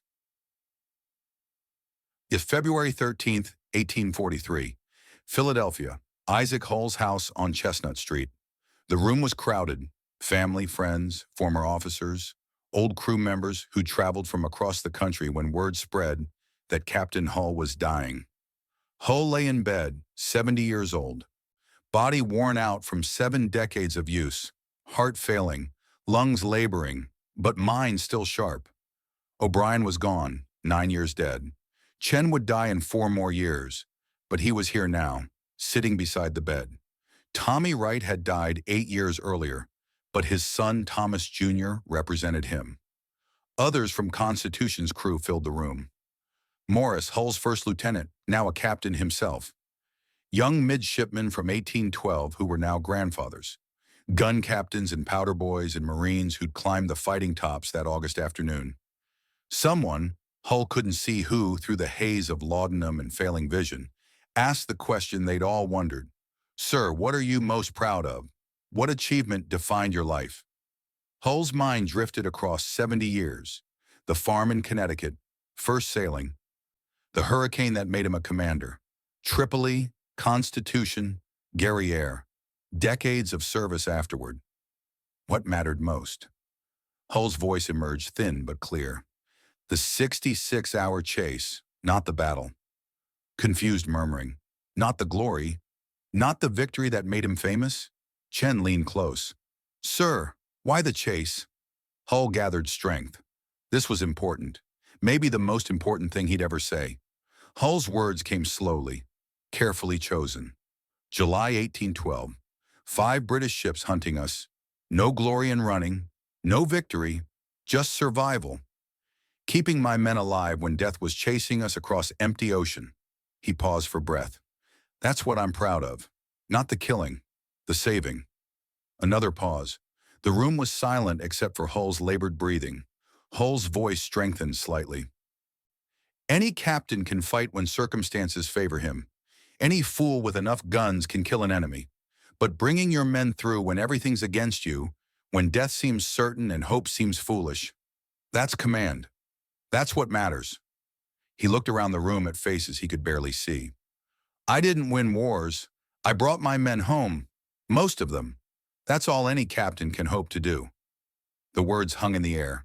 Final truth from a dying man who'd spent 50 years understanding what truly mattered. Hull's breathing grew shallower. His eyes closed. Those present thought he was gone. But his hand moved, gripping Chen's wrist with unexpected strength. His eyes opened one last time. Hull's final words came out as whisper. Remember them. All of them. The ones who came home and the ones who didn't. Remember we were human. That they were human. That war asked terrible prices. A breath. Remember the cost. Isaac Hull died at 3:17 p.m. on February 13, 1843. President John Tyler attended the state funeral. Flags flew at half-mast on every Navy ship. All naval yards ceased work for a day of mourning. They buried Hull in Laurel Hill Cemetery in Philadelphia with a simple headstone. No elaborate epitaph, just his name, his rank, and victor over HMS Guerrière, August 19, 1812. The inscription didn't need decoration. Every naval officer, every sailor, every American who cared about their nation's history knew what Isaac Hull had accomplished. But those closest to him remembered his final words. Not the victory, the cost. That, more than the triumph, was Hull's true legacy. Present day, USS Constitution, Charlestown Navy Yard, Boston, July 4th. Constitution's annual turnaround cruise. Lieutenant Sarah Chen, 31 5 generations removed from Michael Chen, stands on Constitution's deck in dress whites. Her great-great-great-grandfather served gun number 4 during the battle with Guerrière. Family legend. Family pride. The ship is towed out into Boston Harbor, still commissioned, oldest warship afloat, maintained by the Navy as living history. Thousands watch from shore as Constitution turns slowly, tradition maintaining that she weathers evenly on both sides. Sarah walks the gun deck while tourists swarm above, finds gun number 4, touches the cold iron. A tour guide's voice drifts down from above. This gun crew achieved 3 broadsides in 5 minutes during the battle. Unprecedented rate of fire for the era. Sarah smiles. Her ancestor helped set that record. Michael Chen, who'd survived the battle but never escaped it, who'd carried dead men's faces for 43 years, who'd reduced war to mathematics because mathematics didn't bleed. She whispers to the gun, to his memory. What did you think about when the iron was flying and friends were dying?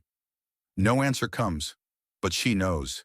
He thought about the next load, the next shot, survival, the same thing she thinks about on deployment. Technology changes, tactics evolve, but sailors remain sailors, doing the job while scared, trusting the person beside you, coming home if you're lucky.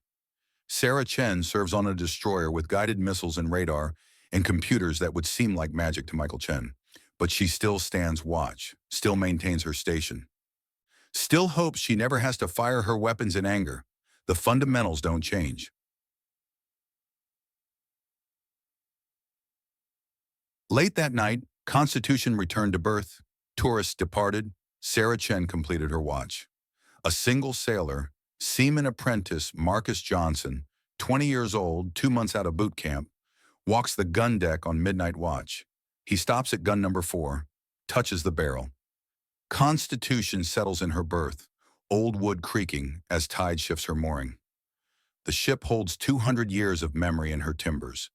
Johnson, who knows the history because every sailor on Constitution learns it, speaks quietly to the darkness. We remember. The ship creaks, almost like acknowledgement. Constitution carries 78 dead from one August afternoon. 7 Americans, 71 British. Young men who might have lived full lives if history had turned differently. She carries them still, will carry them as long as she floats. Johnson finishes his rounds, returns topside. Boston sleeps around the harbor. Constitution endures, not as triumph, as testament. Here fought brave men. Here died brave men. Here, for one afternoon in 1812, courage and fear and violence and mercy mixed in the crucible of war. What emerged wasn't glory, it was humanity. Battered, tested, but intact. That's what endures, that's what matters. The gun is silent. The memory speaks.